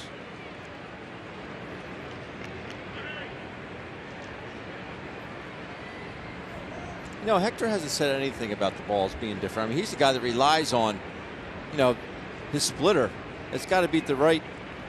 Now, if they're too slick, they're just not going to break. Throws 1 pitch and is out of the inning as Castro grounds out. So 1 run scores for the Tigers here at the top of the 6th. They get 3 hits. They leave 2. Well, it's a 1-1 game as we go to the bottom of the 6th. About WB Mason for fast free delivery. Nobody does it better. Bottom of the 6th inning, Buck Farmer will take over for Daniel Norris, who pitched well. He allowed 1 run and 5 hits over 5 innings. So Farmer, 2.70 ERA in his 13th game. You know, we talked about Aaron Nola and how many changeups and curveballs he threw. We said he threw a lot in that 6th inning. So he threw 26 pitches, only 9 fastballs. Yeah. I mean, that's 32%. It's got to be more than that, don't you think? Without a doubt. And that's something again, we talked to Gabe about before the game. I just don't see him doubling or even tripling up on fastball. It's almost like there's fastball, we got to go soft. I think that's what made Zach Eflin so effective on Sunday, was his fastball command and usage. Problem is, how much success did Aaron Nola have in this particular game with that curveball, though? I mean, it's like, how do you not throw it? It's just like Jekyll and Hyde here. But so do you? And I think we're all okay with the curveball. And there's a ground ball base hit into center field for McCutchen, his 2nd hit of the night. But maybe less changeups, I guess is what I'm saying. Maybe I'm wrong. Well, hindsight's always 20/20, but that's the. Yeah, but we were kind of talking about it in that inning. Yeah. He just has a really good fastball, and he's got good command to it. Yeah. Those pitches would not be nearly as effective if his fastball wasn't so good, you know, and his fastball command. That's what makes those pitches that much better, because he's able to keep him honest with that fastball and dot it where he needs it to go. Segura is 1 for 2. He doubled his last time up. Good breaking ball, 0-1.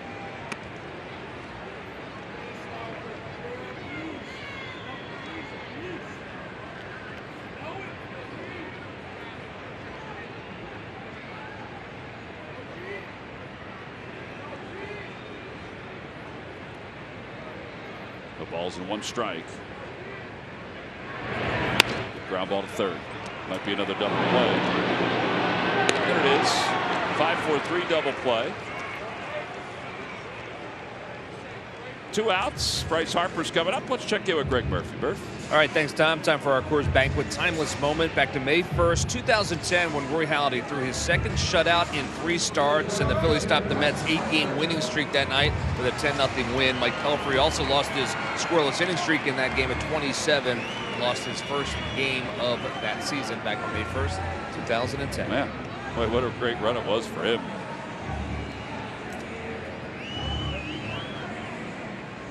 He was so dominant in 10, so dominant. Yeah.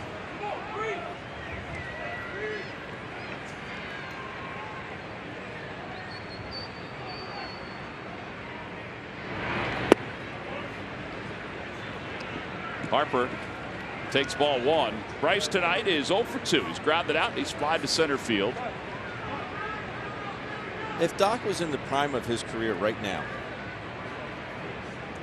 do you think he'd accumulate nearly the amount of complete games? Yes. Do you really? Yeah, I just think that a guy like that is different than some of the young pitchers. I think that he earned enough from a reputation standpoint that they would just let him pitch. Even in the National League? Absolutely. I mean, maybe I'm wrong. Maybe I'm reading it wrong, but I think that it would become an issue to me for him if he did not get a chance to finish, particularly if his pitch count was manageable. Right. And I could see that becoming an issue. Like, no. Yeah, no, you're not taking me out. Sorry, Skipper. I think it would become an issue.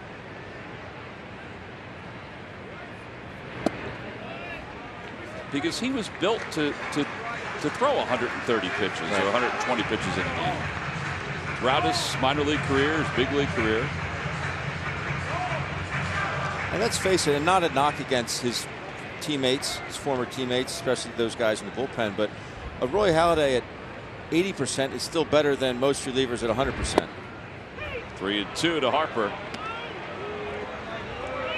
That's how good Doc was. And we got to watch it every 5th day, and it was special.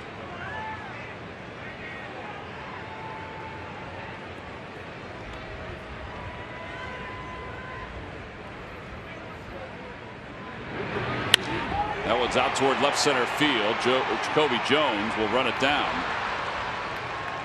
The Phillies are retired here in the 6th inning. No runs, 1 hit, and nobody left. We're going to the 7th. It is a 1-1 game.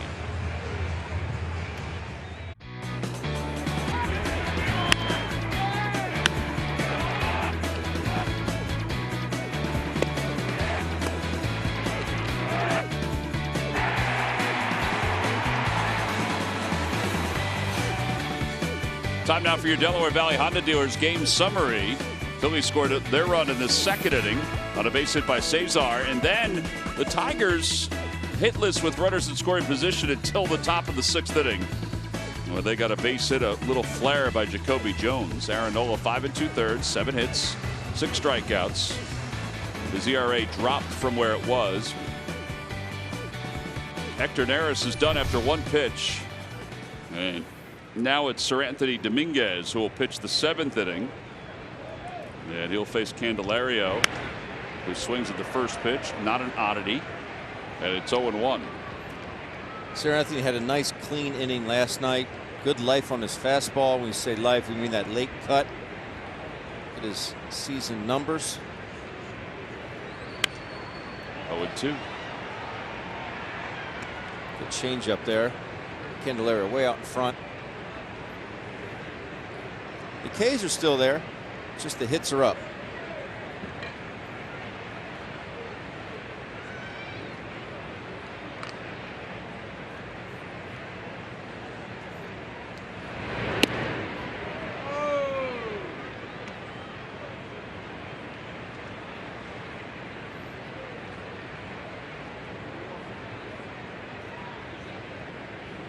One ball, 2 strikes to Candelario. And a strike 3 calls. Got him with a fastball on the outer edge. It was only 95, and we say only because that's a little light for Sir Anthony Dominguez. 7 strikeouts for Phillies pitching. Well, here it is, the Xfinity Fast Pitch of the game, brought to you by Xfinity X5. This is beyond Wi-Fi. This is X5. Definitely in the zone, right at the top. Ball on the plate. Castellanos is 0 for 3. He has struck out twice, flied out to right. Man, that ball had some cut on it. 0-1. Talked to JT for quite a while yesterday. You know his gear, I mean obviously he's wearing gear, but his gear that he ordered in spring training is still not here yet. Really? So like right on the throw protector, it'd have his name or number on it, however he ordered, different color patterns. It's still not here. Can't you make a phone call? He said Alfaro didn't have his yet. They both wear the Nike gear, and it just hasn't arrived. And that's the old school mask, so the mask gets a little bit heavier. The new titanium masks are more of a gray. The bars are smaller. And I asked him, are you going to go back to the titanium mask when it arrives? He goes, I don't know. This one's feeling good. He said, you don't feel the foul tips as much. Titanium is much lighter, but when you get a head-on foul tip, man, you could feel it. He said he might stick with this mask. 1 ball and 2 strikes to Castellanos. That one's out to right field. Harper comes running in, and he can't get it. He picks it on 1 hop. That was a little flare by Castellanos, his 3rd hit of the series. And a 1-out base runner for Miguel Cabrera.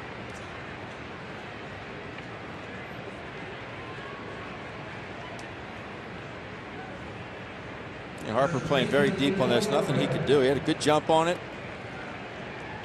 This ball was just hit too softly.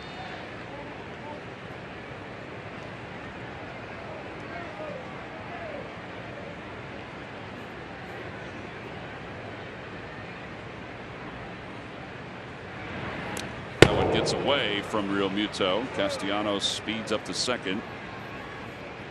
A wild pitch. It's the 3rd wild pitch. While JT's been catching. It's at the chatting with himself.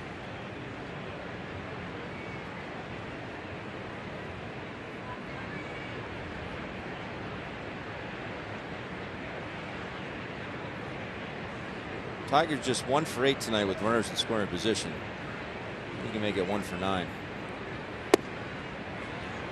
A little unsure of himself, don't you think? Yeah. Might as well throw it again. 98 at the knees. Okay.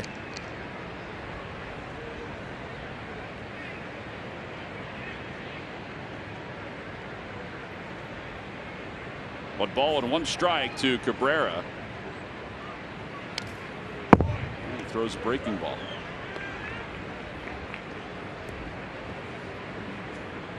All right, so he always had 1-2. He can throw that fastball that he was tardy on.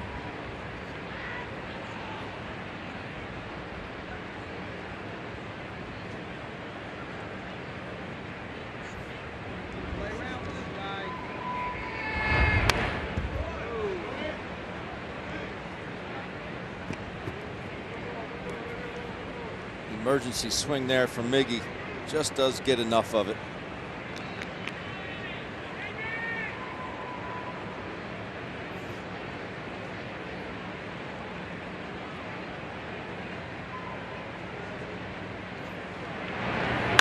Off the hands.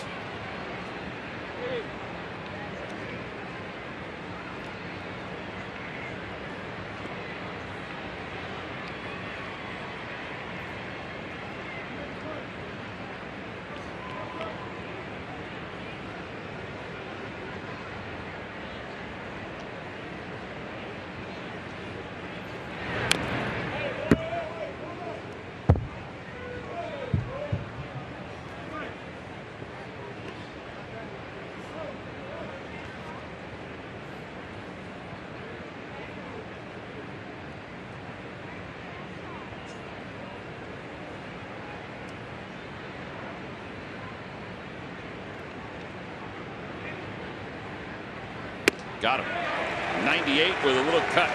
Second strikeout for Sir Anthony. 2 outs here in the 7th. That's as an explosive fastball as you're going to see. Now this ball just carries right on through JT's mitt. Just a wee bit tardy.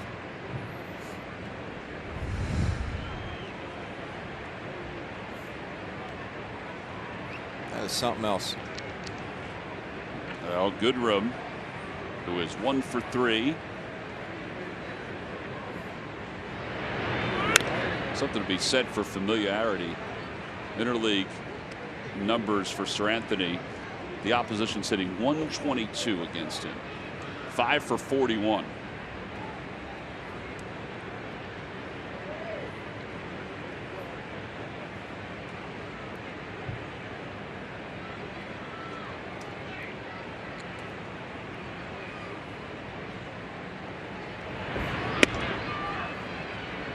One ball, one strike.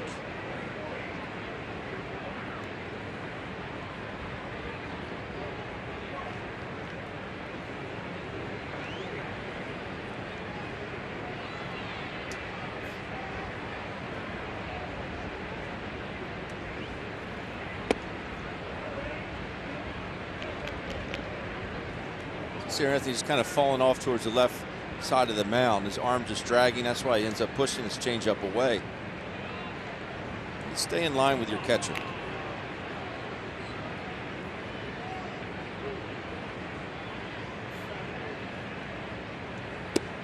That one's in there. 2-2.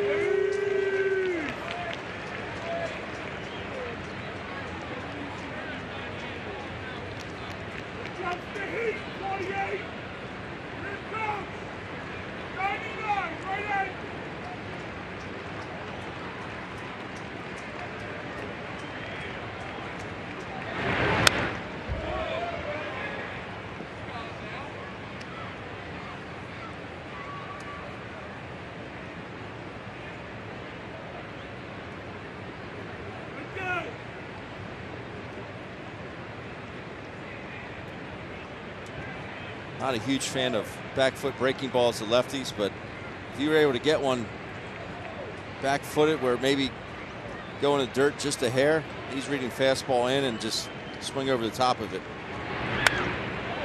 Back to a changeup.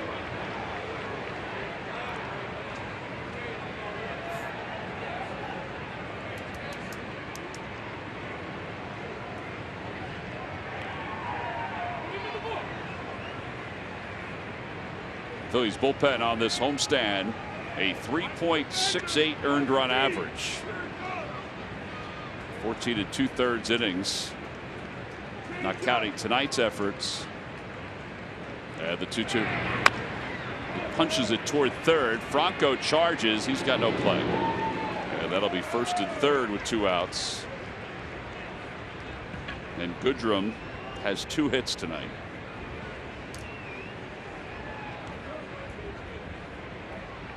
And Roddy Rodriguez is due up.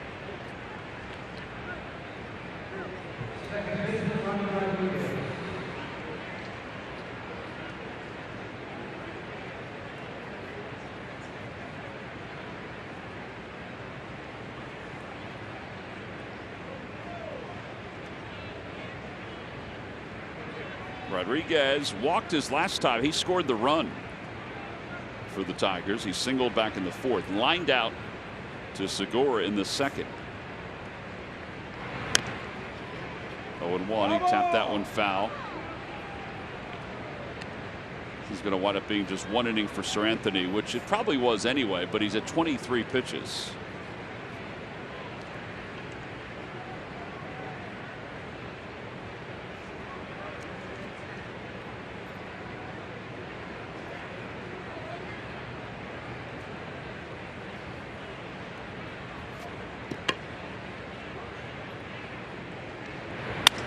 Another broken bat, looper out to left. That's going to drop, and the Tigers have the lead. Through a slider. And an RBI single. It's 2-1 Tigers. A couple real big 2-out RBIs here. One by Jacoby Jones and one by Ronnie Rodriguez.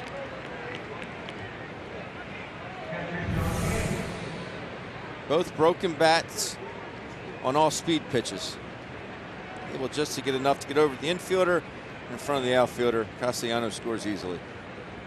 And now Hicks, who had one of those broken bat hits his last time up, that gave the Tigers their first run. They now have 10 hits. 0-1.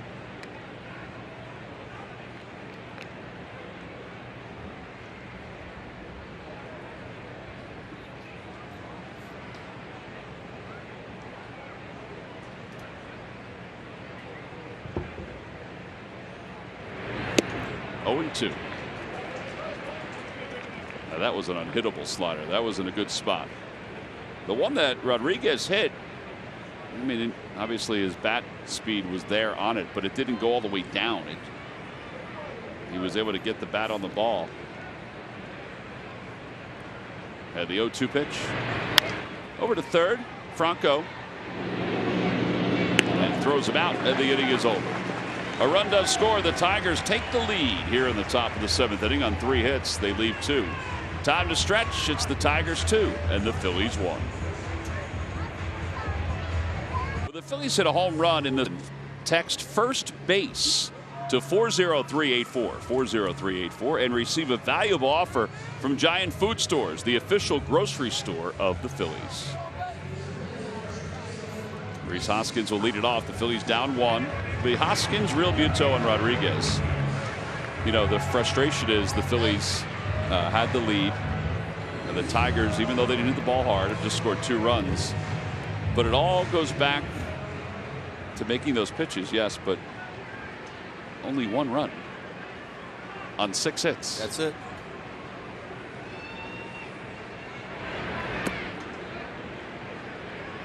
So we have 2 combined runs in the last 15 innings. Yeah.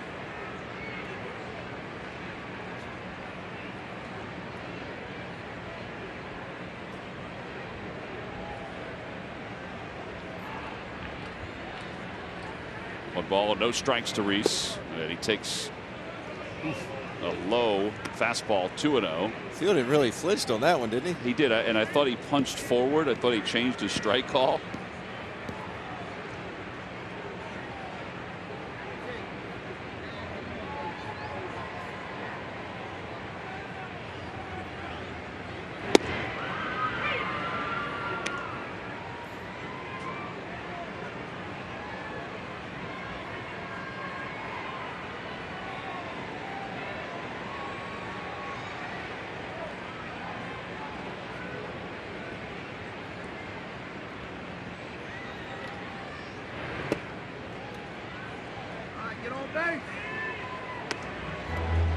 Like a right-handed screwball. See the movement on that pitch? Yeah, kept going inside. Watching the monitor on that one, it was just incredible. No, it could have been a changeup that he turned over that acted like a screwball almost. Hicks knew it was coming. He couldn't even catch it. 3-1 pitch coming to Hoskins. And it's 3-2, 95. See, when the offense is struggling, you miss those pitches, right? 3-1 count. You know, Farmer doesn't want to walk you. He doesn't want to put the leadoff guy on base. He's going to challenge you. Up by a run, you get that cookie and you miss it. Phillies have 10 hits in these 2 games, hitting 196 against the Tigers. 3 balls, 2 strikes. Popped up foul.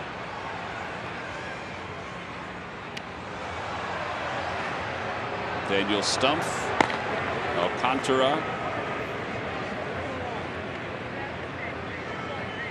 Stumpf the lefty.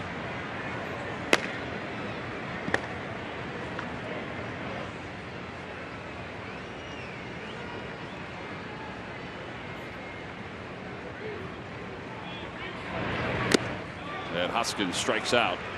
Pitch hung on to by Hicks.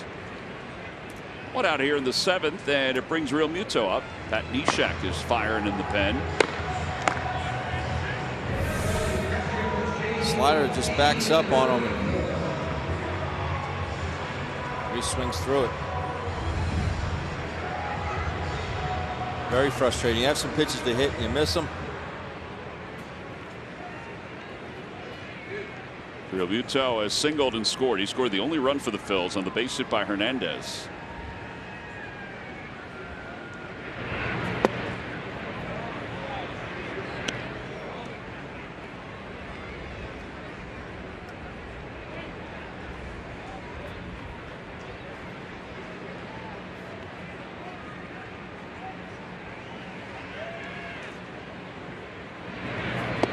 One ball, 1 strike.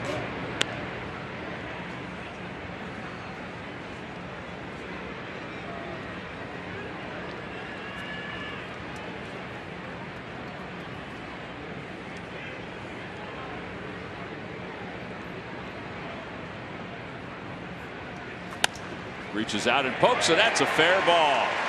Real Muto thinking 2, and he's on his way to second, and he'll get there standing. A 1-out double, his 5th double of the year. And a ting of beauty. Let's reach out and poke it. They're going to keep Rodriguez. Thought maybe they'd go Nick Williams, but then they probably thought Stumpf would come in. So they're thinking Rodriguez against Buck Farmer. See him just somehow, some way. It's like he was looking for a pitch in and just being able, the ability to use the whole field is a beautiful thing. Rodriguez singled his first time up, struck out his last time.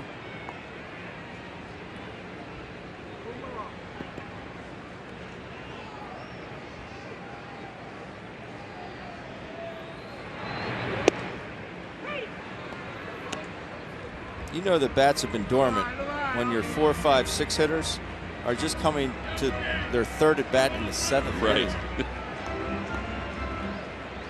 That just never happens.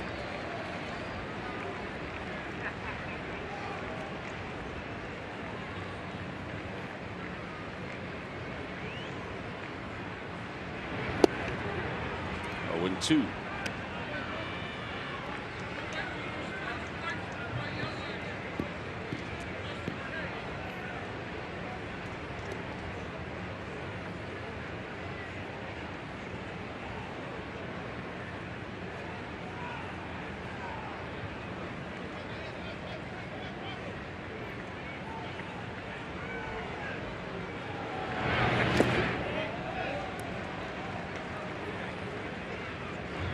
Every once in a while you hear Odubel in the background. He's on the far end of the dugout, standing next to Diego. Odubel, Dave Kapler said he's legitimately getting closer. I could see activation on Saturday.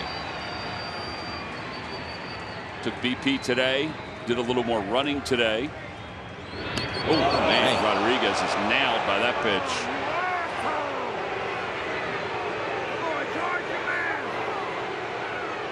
And that puts runners on first and second. My goodness. Another chance we get to hold our breath here. And there's just no way of getting out of the way of this one. That was chasing him. Rodriguez is being looked at by Scott Sheridan. It hit his hand and then shot up and hit him in the neck.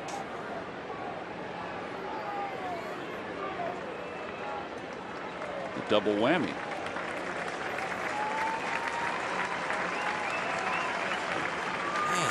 It's the 6th hit by pitch for the Phillies in the last 4 games. That's some scary business there. They're going to move Cesar around to the right side and bring in Daniel Stumpf. Buck Farmer is responsible for the 2 base runners as Ron Gardenhire will take him out. An inning and 2/3, or I should say an inning and a third. So here comes Daniel Stumpf. And we'll be back to Citizens Bank Park right after this. Come to town. Friday 3rd at 7:05, then Saturday the 4th also at 7:05. It's the Coca-Cola Jimmy Rollins retirement night. Pre-game ceremony. You're going to want to get in your seats rather quickly. Go to Phillies.com to order your tickets.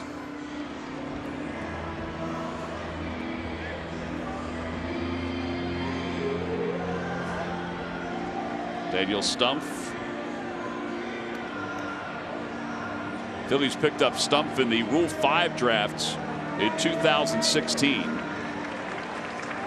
Rodriguez is going to check out of this ball game, and Aaron Altair is going to come in to pinch run.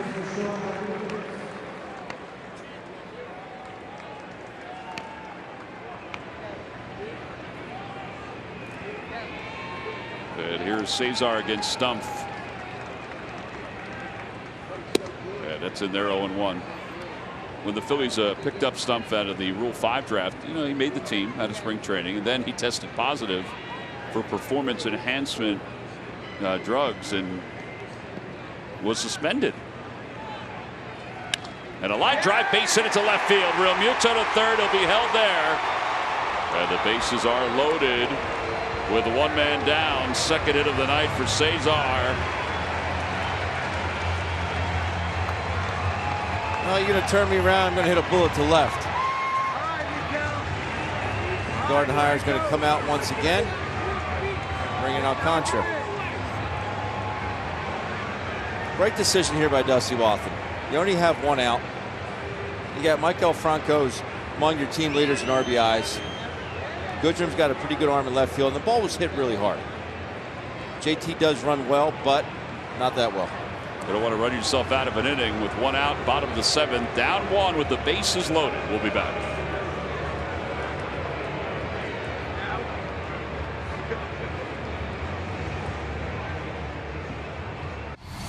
How about this?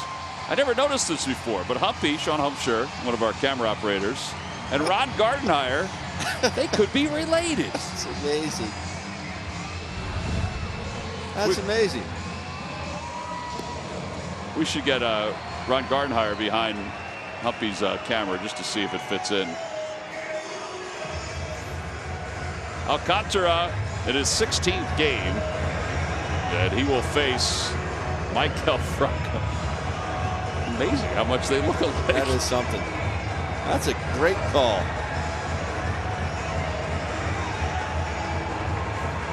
Hey, if you can call a couple run scoring here. It would be nice. Phillies have the speed on the base pass to get a couple. If Franco can get a base hit, plus Jones playing deep in center field. Franco with 4 career grand slams. Last one was 2018 in April.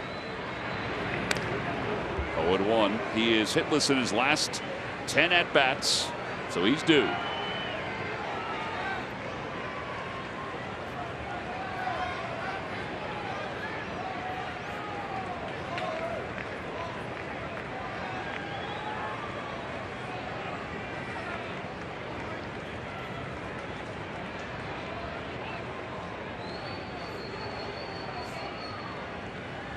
0-1 pitch. Out toward right center field. That's going to split the gap and go to the scoreboard. This should clear the bases. Franco to second. It's a 3-run bases clearing double. And the Phillies take a 4-2 lead. Yes, indeedy. Just what the doctor ordered. Alcantara throws that first pitch sinker in on Michael. He fouls it off. He says the best way to get a ball on the ground is to go back to that sinker. Michael stays inside it and just smokes the ball to right center here. 25 RBIs now for Franco. Rosin coming off the bat. What a feeling. Michael, keep using the right side. That ball's elevated. And he crushes this ball to right center. The way this Phillies offense has been struggling, you're not going to find a bigger hit in a bigger situation for the fighting Phils. Takes over the team lead at RBIs. And now Nick Williams will pinch hit against Alcantara.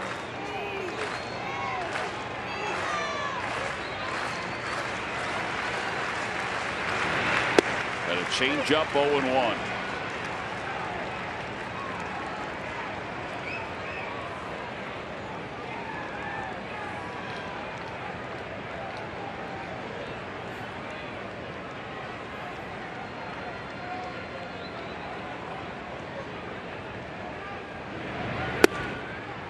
Fastball 0-2.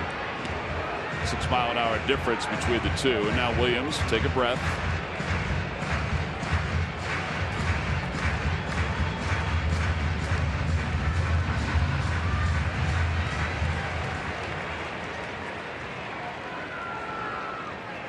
What a beautiful swing for Michael Franco. 0 for his last 10 and a 3-run double. He kind of got away from that, pulling off a little bit and last so many at bats, but boy did he stay on that one. First 2 runs charged to Buck Farmer. Daniel Stumpf charged with the other run.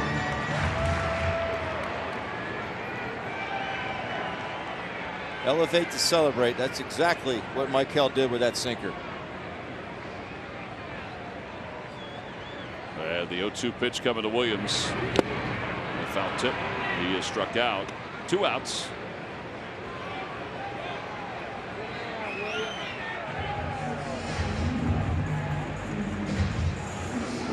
And McCutchen, who has 2 hits tonight.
Rash of injuries the Phillies have had. He just hoped x-rays on Sean Rodriguez's hand are negative. Last thing you can afford.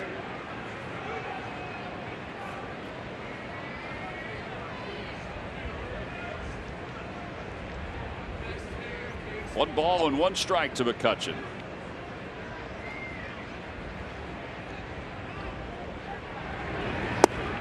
Change up low, 2-1.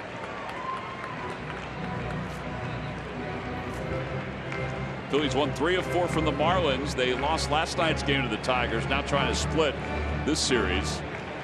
They'll be in Detroit later on this year. 2 balls, 1 strike. A bouncer foul. Jack Morris is doing television for the Tigers tonight. And Dan Petrie is doing radio. That's 2/5 of a really good rotation.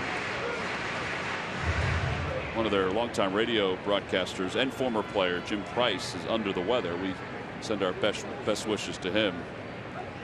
We don't see the Tigers that often, but we see them in spring training, and every once in a while we'll play an interleague series, and these guys are cool to get a chance to chat with. Foul ball, and it remains 2-2. There's Jack Morris on the left. Thankfully, a Hall of Famer. Good luck getting him out of the ball game. No chance he was ever coming out of a ball game. Well, I know people argued it for a long time, but my eyes told me that he was as fierce a competitor as you would see out on the mound. 2 balls, 2 strikes to McCutchen. Another one foul.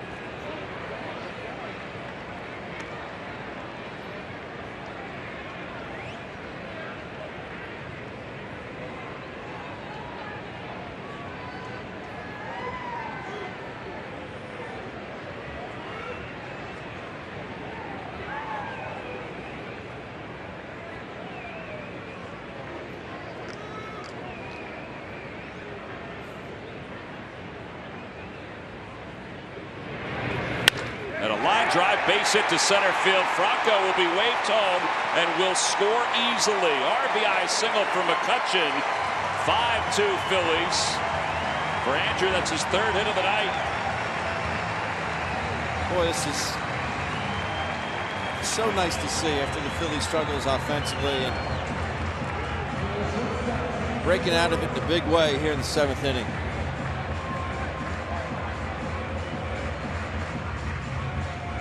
Second 3-hit game this season. He's 1 away from Segura for the team lead. Ball supposed to be in, out over the plate. Bullet. Phillies are now 4 for 6 with runners in scoring position. 3 of those 4 hits have come in this inning.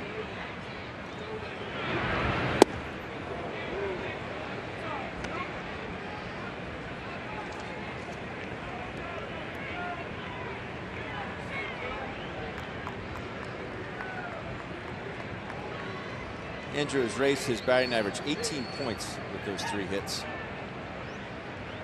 That's helpful.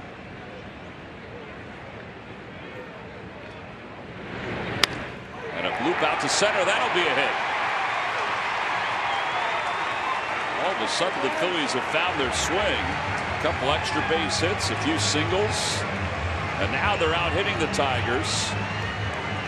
And Ron Gardenhire has seen enough. He'll signal to the bullpen.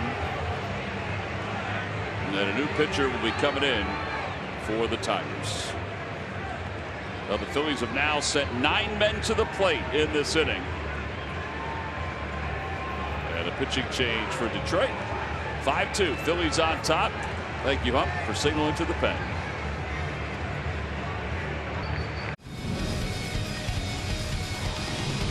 Now the Phillies lead at 5-2. They've scored 4 runs in this inning to open it up. And they're not done. They'll send their 9th man to the plate in this inning. Drew Verhagen will take over out on the mound.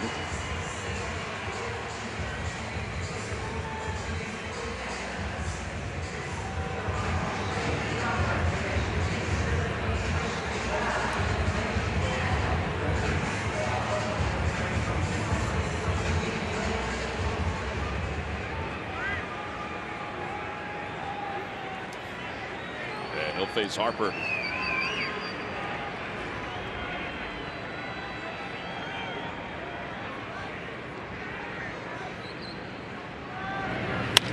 Out to left field. And Goodrum going back, and he'll track it down. Yeah, the inning is over. Well, Harper's hit a couple balls pretty well tonight. 4 runs scored in the inning for the Phils. It was a 25-minute half inning. 32 pitches. 4 runs on 5 hits, and the big one off the bat of Maikel Franco. This cleaned the bases. We'll go to the top of the 8th inning. It's the Phillies 5 and the Tigers 2.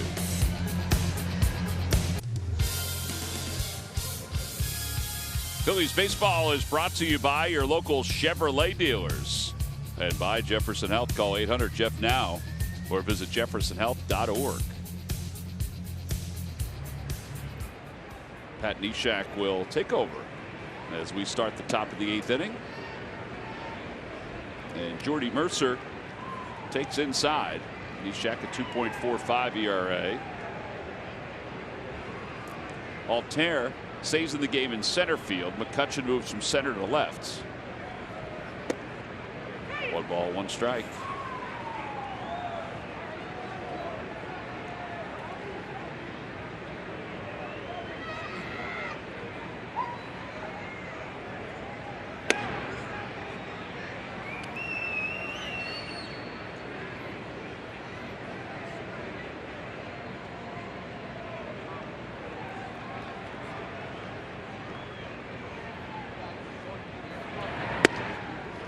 Three balls, 1 strike.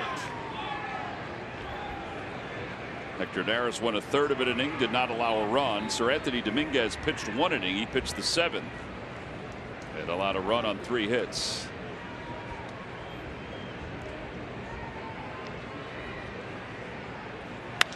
Fly ball left field. That's pretty well hit. That's going to be a home run. It's a 5-3 game. Jordy Mercer's first home run of the season.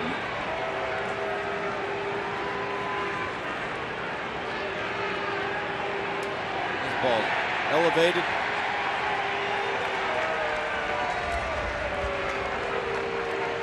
Just his 3rd RBI on the year as well. Just back from the disabled list.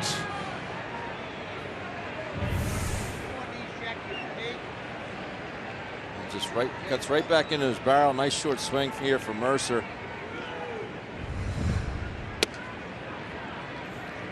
Tigers are the only team without a player that has 4 or more home runs. Amazing. I mentioned that home run, swing and a miss, 1 ball, 1 strike, still keeps them at the bottom. They have 21 home runs now. 5 of them came on Friday night against the White Sox. That all sliced foul. 1-2.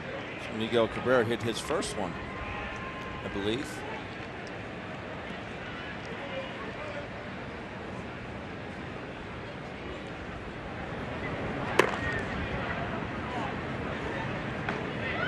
Ramos warming up in the bullpen. Swing and a miss. 90, and he wasn't expecting it. Jones strikes out. With 1 out. Let's check in with Greg Murphy. Murph. All right, thanks, Tom. T-Mobile connecting to the game, and the injury bug starting to take its toll on the Washington Nationals before tonight's game with the Cards. Juan Soto was a late scratch in the lineup. The 20-year-old is experiencing back spasms, and he had to have a seat. He joins Anthony Rendon, Trey Turner, Ryan Zimmerman from their lineup that is currently on the bench right now with some injuries. They're trailing the Cardinals 5-1. And staying in the National League East, Jeurys Familiar of the Mets, a day after blowing a save last night.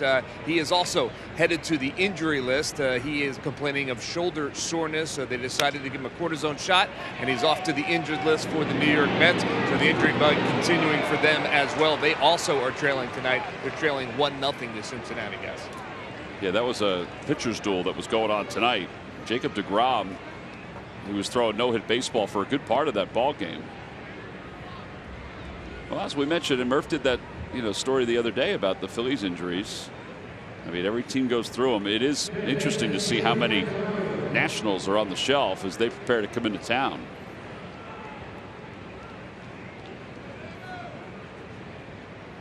Without our health, we have nothing, right? I mean, it's just. It does seem to come in bunches, though, doesn't it? Yeah. Look what happened to the Phillies. Now it's happening to the Nats. By the way, in the Mets game that Murph's talking about, Diaz gave up a run. We saw him here. We didn't think he would ever give up a run.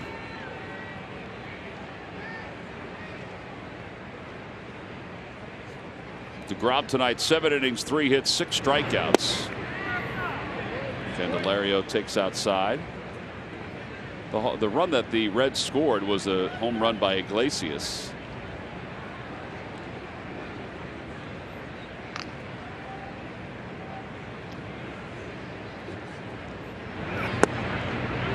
2-1. So you're saying the stint on the DL for DeGrom really didn't affect him, or the IL really didn't affect him? Well, it affected him in the last outing. It did. It affected him in his first outing back off. Tonight, nah, not so much. Yeah.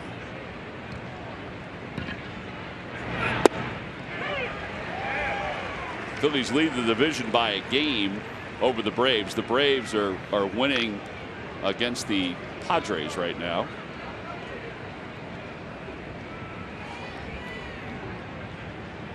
I should say they're a game over the Mets. 2 over Atlanta.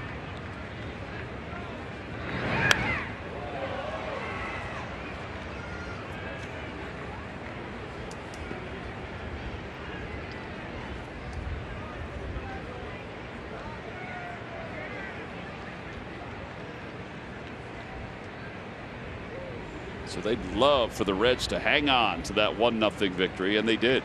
They just won 1-0. 2-2 pitch. Foul back. What are you thinking for the ninth? Adam Morgan? Let's see who they have up here.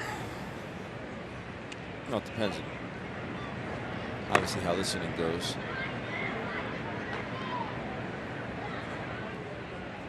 I could see Mo doing it, no doubt. Unless they're just getting Ramos ready for Castellanos and Cabrera. Figure that his breaking ball matches up well against those two righties. There's the updated standings. 1.5 games over the Mets.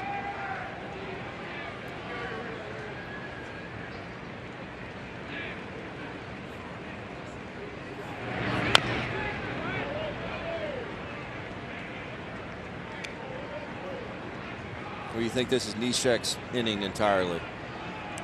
Well, I think that it's his inning unless something else happens here, because there's 1 out. His pitch count is at 19. I mean, they can let him go another hitter for Castellanos.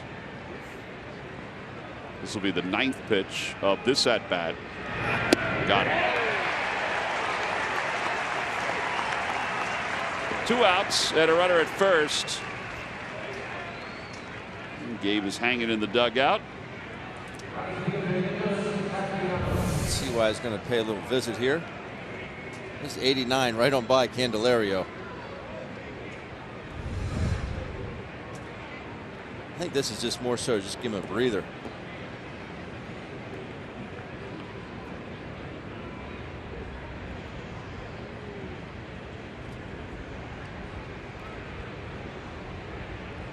They look like 3 bobbleheads out they there. did.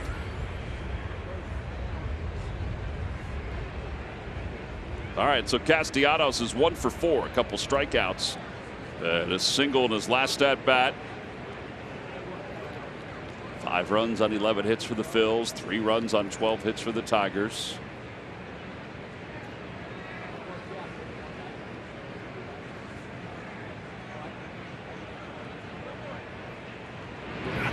There's a strike.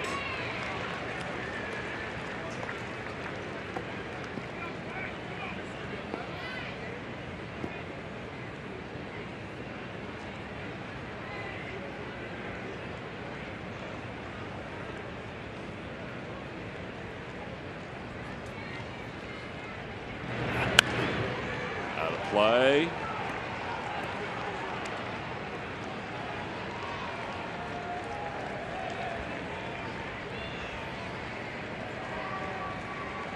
He's got him right where he wants him.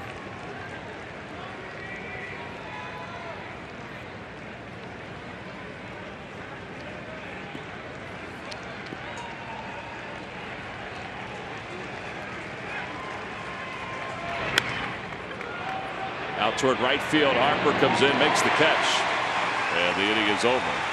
A run does score for the Tigers on the home run by Jordy Mercer. We will go to the bottom of the 8th inning. It's the Phillies 5 and the Tigers. Time now for a Hyundai deep play of the game. That's a bullet off the bat of Andrew McCutchen. Candelario just goes and climbs the ladder and easily doubles up Aaron Nola at first base, who had gotten on via the walk. Really good play there by the Tigers' third baseman, jumping, stabbing, and throwing on the Miggy. That is your Hyundai defensive play of the game, brought to you by your local Hyundai dealers. Reese Hoskins will lead it off against Zach Reidinger as we begin the bottom of the 8th inning.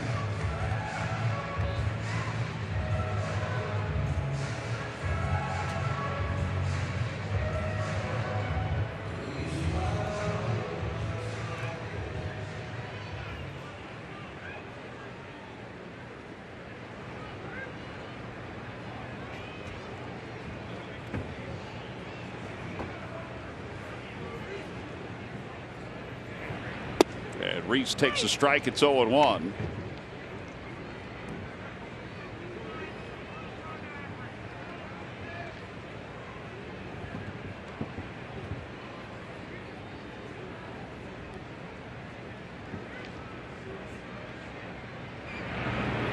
Outside. 1 ball, 1 strike.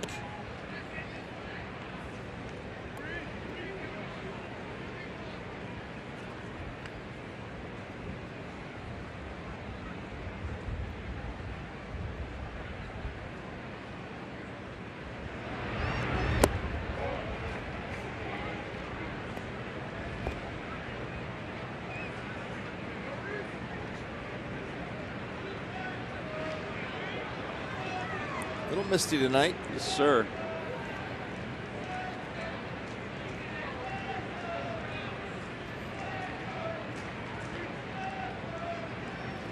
In the air to left field, hooking toward the corner. It is gone.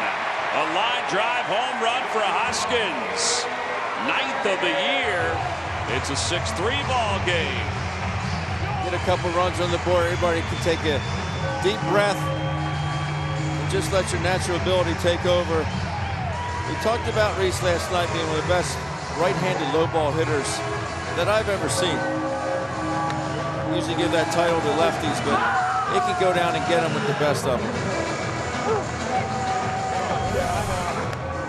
Goes down and gets a good extension and just tucks it right inside the fair pole. Good swing there by the Phillies first baseman.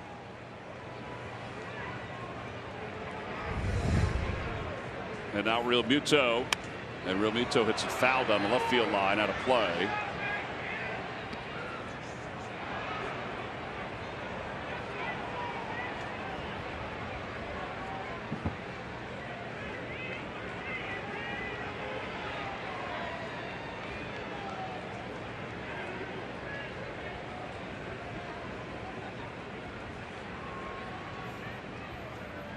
Outside, 1-1.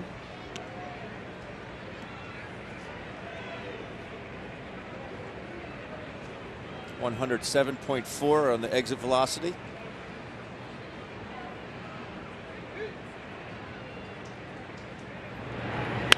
Out to center field. Jacoby Jones runs it down. And 1 out here in the 8th. Sean Rodriguez's spot is now held by Aaron Altair, who came out a pinch run for Rodriguez. Now look at the home run here. It's a breaking ball. It just doesn't do a whole lot. Barrel to ball.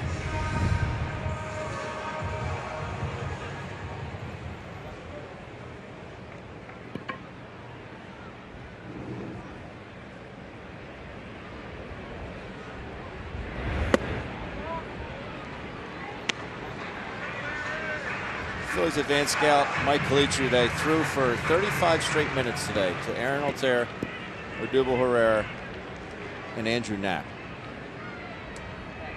I told him it was one of the most impressive batting practice performances I've ever seen. I mean, he was going through buckets of balls. These guys, they were taking, like, honestly 15 to 20 swings at a time in one fail swoop. I mean, it was unbelievable.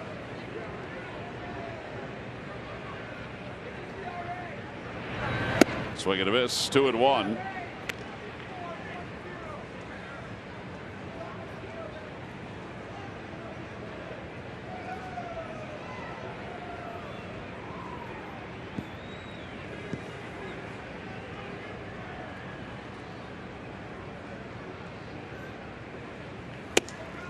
2-2.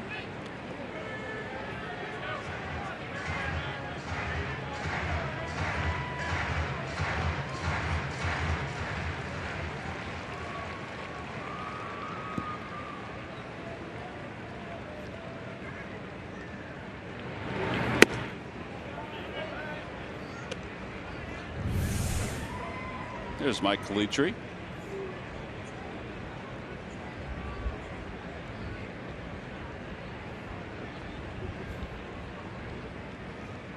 It was incredible how many balls he threw today. It was remarkable.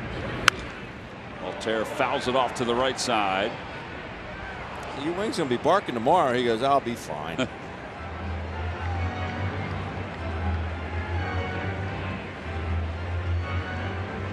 Well, Tigers bullpen tonight, 2 1/3, 7 hits, 5 runs.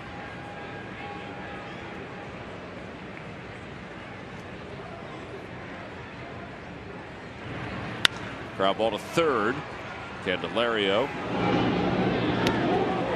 just barely threw out Altair.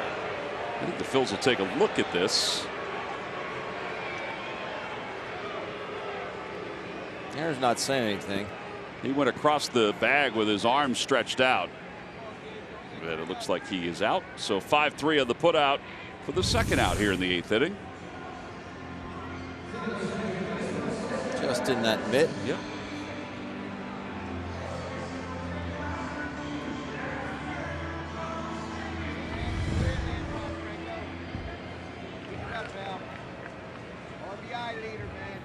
Cesar is 2 for 3.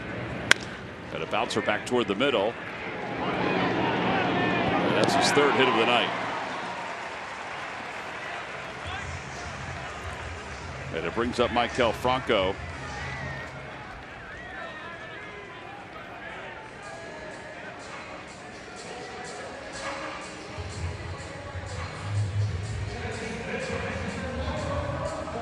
Second 3-hit game for Cesar. McCutchen picked up his second 3-hit game a little while ago.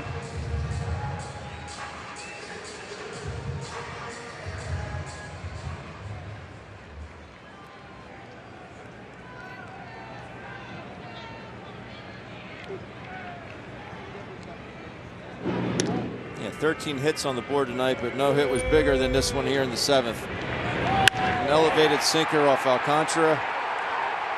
He delivers. Bases clearing double. Played at 3, put the good guys up 4-2 at the time. No balls and 1 strike. He got a breaking ball. Was in a pretty good spot. Never really turned toward the plate.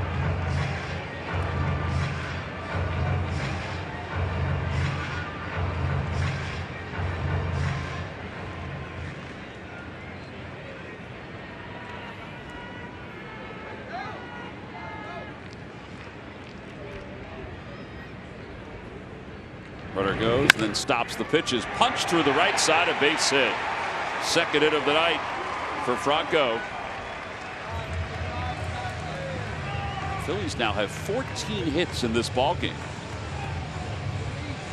8 have come in the last 2 innings. But Phil Gosselin will pinch hit.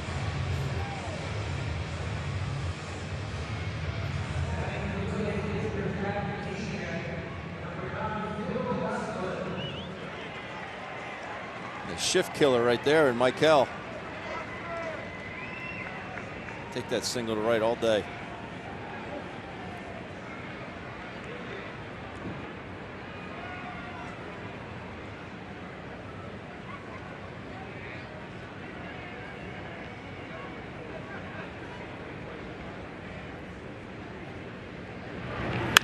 Opposite way for Gosselin. Castellanos was playing way in, and it's over his head. 1 run scores. Franco holds it 3rd. RBI pinch hit double. We've seen him do this. Use the right side of the diamond. First pitch swinging here. Your number gets called. Be aggressive. Exactly what Phil Gosselin does here. Driving the ball over Castellanos' head. Really good piece of hitting there by Phil Gosselin.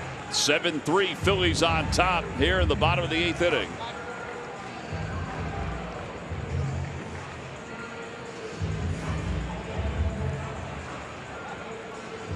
Michael throwing the brakes on. Can't have fun playing this game. There's no sense in playing it. Rick Anderson out to the mound with Andrew McCutchen coming up. First 6 innings, 1 run on just 6 hits. Last 2, the Phillies have 9 hits.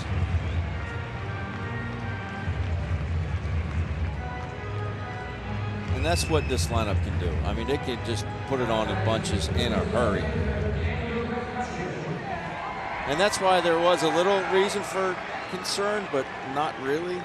Because you just kind of expect it every game, right? You look at the lineup. That's what makes this game so great. Particularly if everybody's healthy, that's what you expect. Yeah. That's why you have to play it.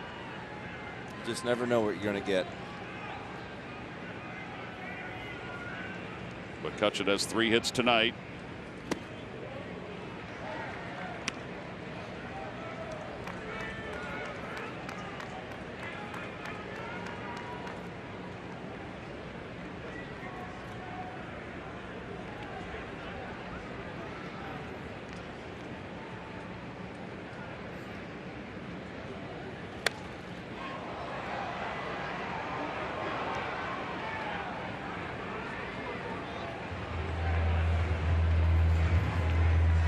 You know, you go back to that single that Cesar had in the 7th inning, and Dusty Wathan choosing not to send JT Realmuto from second base with 1 out.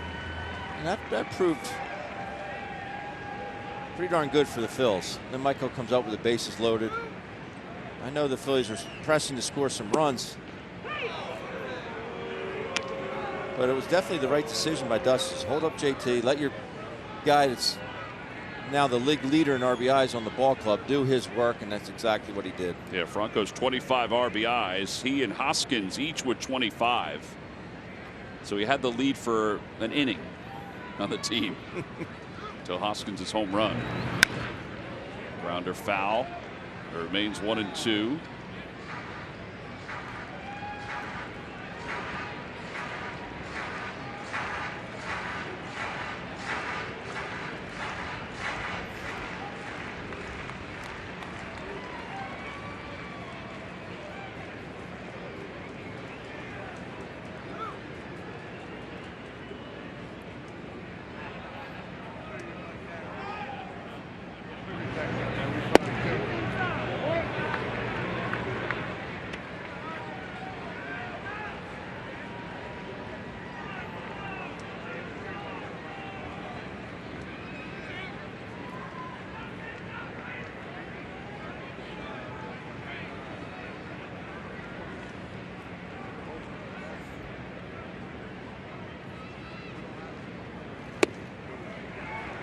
Three balls and 2 strikes.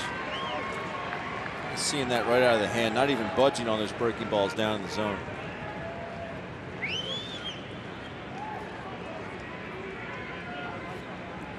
Love to see Kutch get number 4 with a couple stakes here.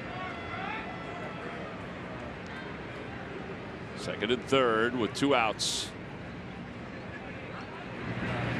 Swing and a miss with a breaking ball. And that'll end the 8th inning. But the Phillies score a couple more runs. The home run by Hoskins, an RBI double by Goslin, will head to the 9th inning. It's the Phillies 7 and the Tigers 3. WS, and this is the Rhys Hoskins home run the last half inning. Launch angle 24 degrees, exit velocity 107.4. Estimated distance far enough. Part of this 7-3 lead for the Phillies. And Rhys continues what has been a nice start to this season for him RBI wise. He's tied with Franco with the team lead. Also some of the other numbers too. Not only from a team standpoint, but just from a league standpoint.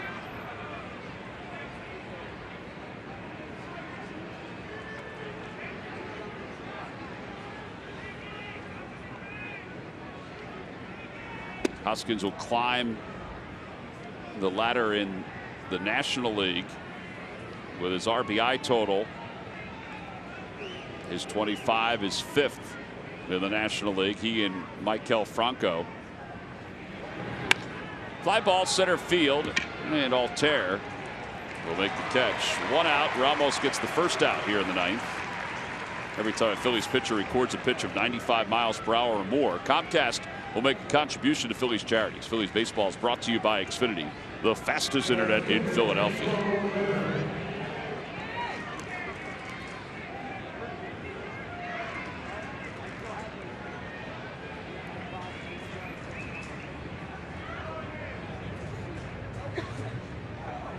Nico Goodrum has 2 hits tonight.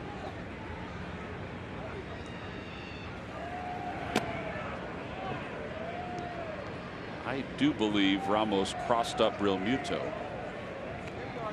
I mean, could he have? Nobody on? I think he definitely crossed him up.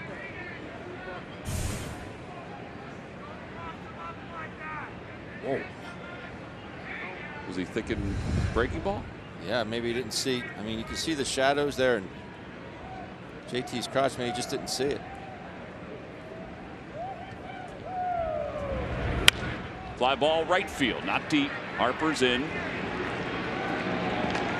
outs. To answer your question, though, I guess it does happen. Not very often, though. You get crossed up with nobody on. And Ronnie Rodriguez is coming up.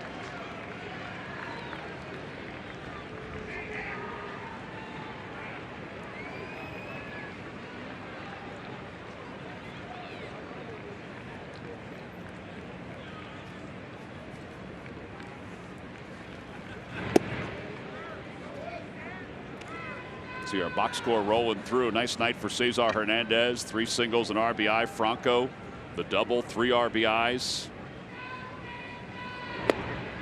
1 ball and 1 strike. Hoskins' his home run. By the way, we've been talking a lot about OPS for Hoskins. That home run puts his OPS into 5th place in the National League. Over 1,000 for the year. Swing and a miss. 1 and 2. What's Bellinger's? Like 6,000? 1397 coming into today. Oh, goodness. Phil's trying to earn a split in this 2-game set. 1 ball, 2 strikes to Ronnie Rodriguez. Swing and a miss. He got him, and the ball game is over. A 1-2-3 9th inning for Adebray Ramos. And the Phillies have won it 7-3. The final score over the Tigers. 3 hours and 16 minutes, 28,103. The crowd on hand tonight. What a productive last couple innings for the Phillies. Yeah, it was good. Something they can carry over into the off day tomorrow and hopefully continue on Friday night against the Nats as they come in for a 3-game series. Maikel Franco, your Chevrolet player of the game, 3-run base clearing double in that 7th inning, just 1 out. They could not have come at a better time. And you know the bats have been struggling a little bit. I'm going to take a look at our WB Mason delivery of the game. Just referenced it in the 7th. This is just a sinker that's up in the zone, doesn't try and do too much, and he just delivers in a very big way. JT scores, Aaron Altair scores, and then Cesar scores all the way from first base. Maikel loving it, as well he should. 25 RBIs for the season, and he's down on the field with our Greg Murphy. Murph? All right, thank you very much, Ben. I'm here with Maikel Franco, who's walking away from me. Come on back over here. We've got stuff to talk about. Let's talk about that 7th inning, the big blow. Obviously, your bases clearing double looked like an 0-1 pitch that he left up, and you didn't miss it. Tell us about it. I mean, yeah, you know, he threw me fastball right there, middle away, and I put a good content on it. So just like I just try to go out there every single day and do everything that I can do for my team. Oh no! There's a negotiation going on right now. Hold on a sec. Tell him to tell Odubel not to hurt himself. You rejected him. I mean, it's too cold right now. Yeah, absolutely. I don't want to get sick tomorrow. So. Yeah, we want to enjoy that off day. All right, I'll keep my eyes out for him. Tell me a little bit. This team scores 6 runs in the 7th and 8th inning. This team can score quickly and in bunches very quickly. How important is that, especially in a game where offense was tough to come by? I mean, it's really important for us. You know, everybody knows we have a good talent. Just like I say, we have to just start here together a little bit more. And like I say, just go out there with a lot of energy and be ready to go every single day. Good situation, try to do everything as a team together and be ready. You're okay. 25 RBIs on May the 1st. How great is it to get off to the start that you have this season? I mean, I know it's important, but like I say, at the end of the day, I just try to come in every single day and do everything that I can do for my team and try to not think about it. Just go out there and do my job, have fun, and enjoy the game. All right, well, you stayed dry during the interview. That's a win as well. Way to go. All right, Michael, back upstairs. All right, Murph, thank you very much. Here's the final out by Ramos. And a little reaction from Ramos as the Phillies win it 7-3. They earned a split. Rhys Hoskins another home run. Those are the two RBI leaders for the Phils.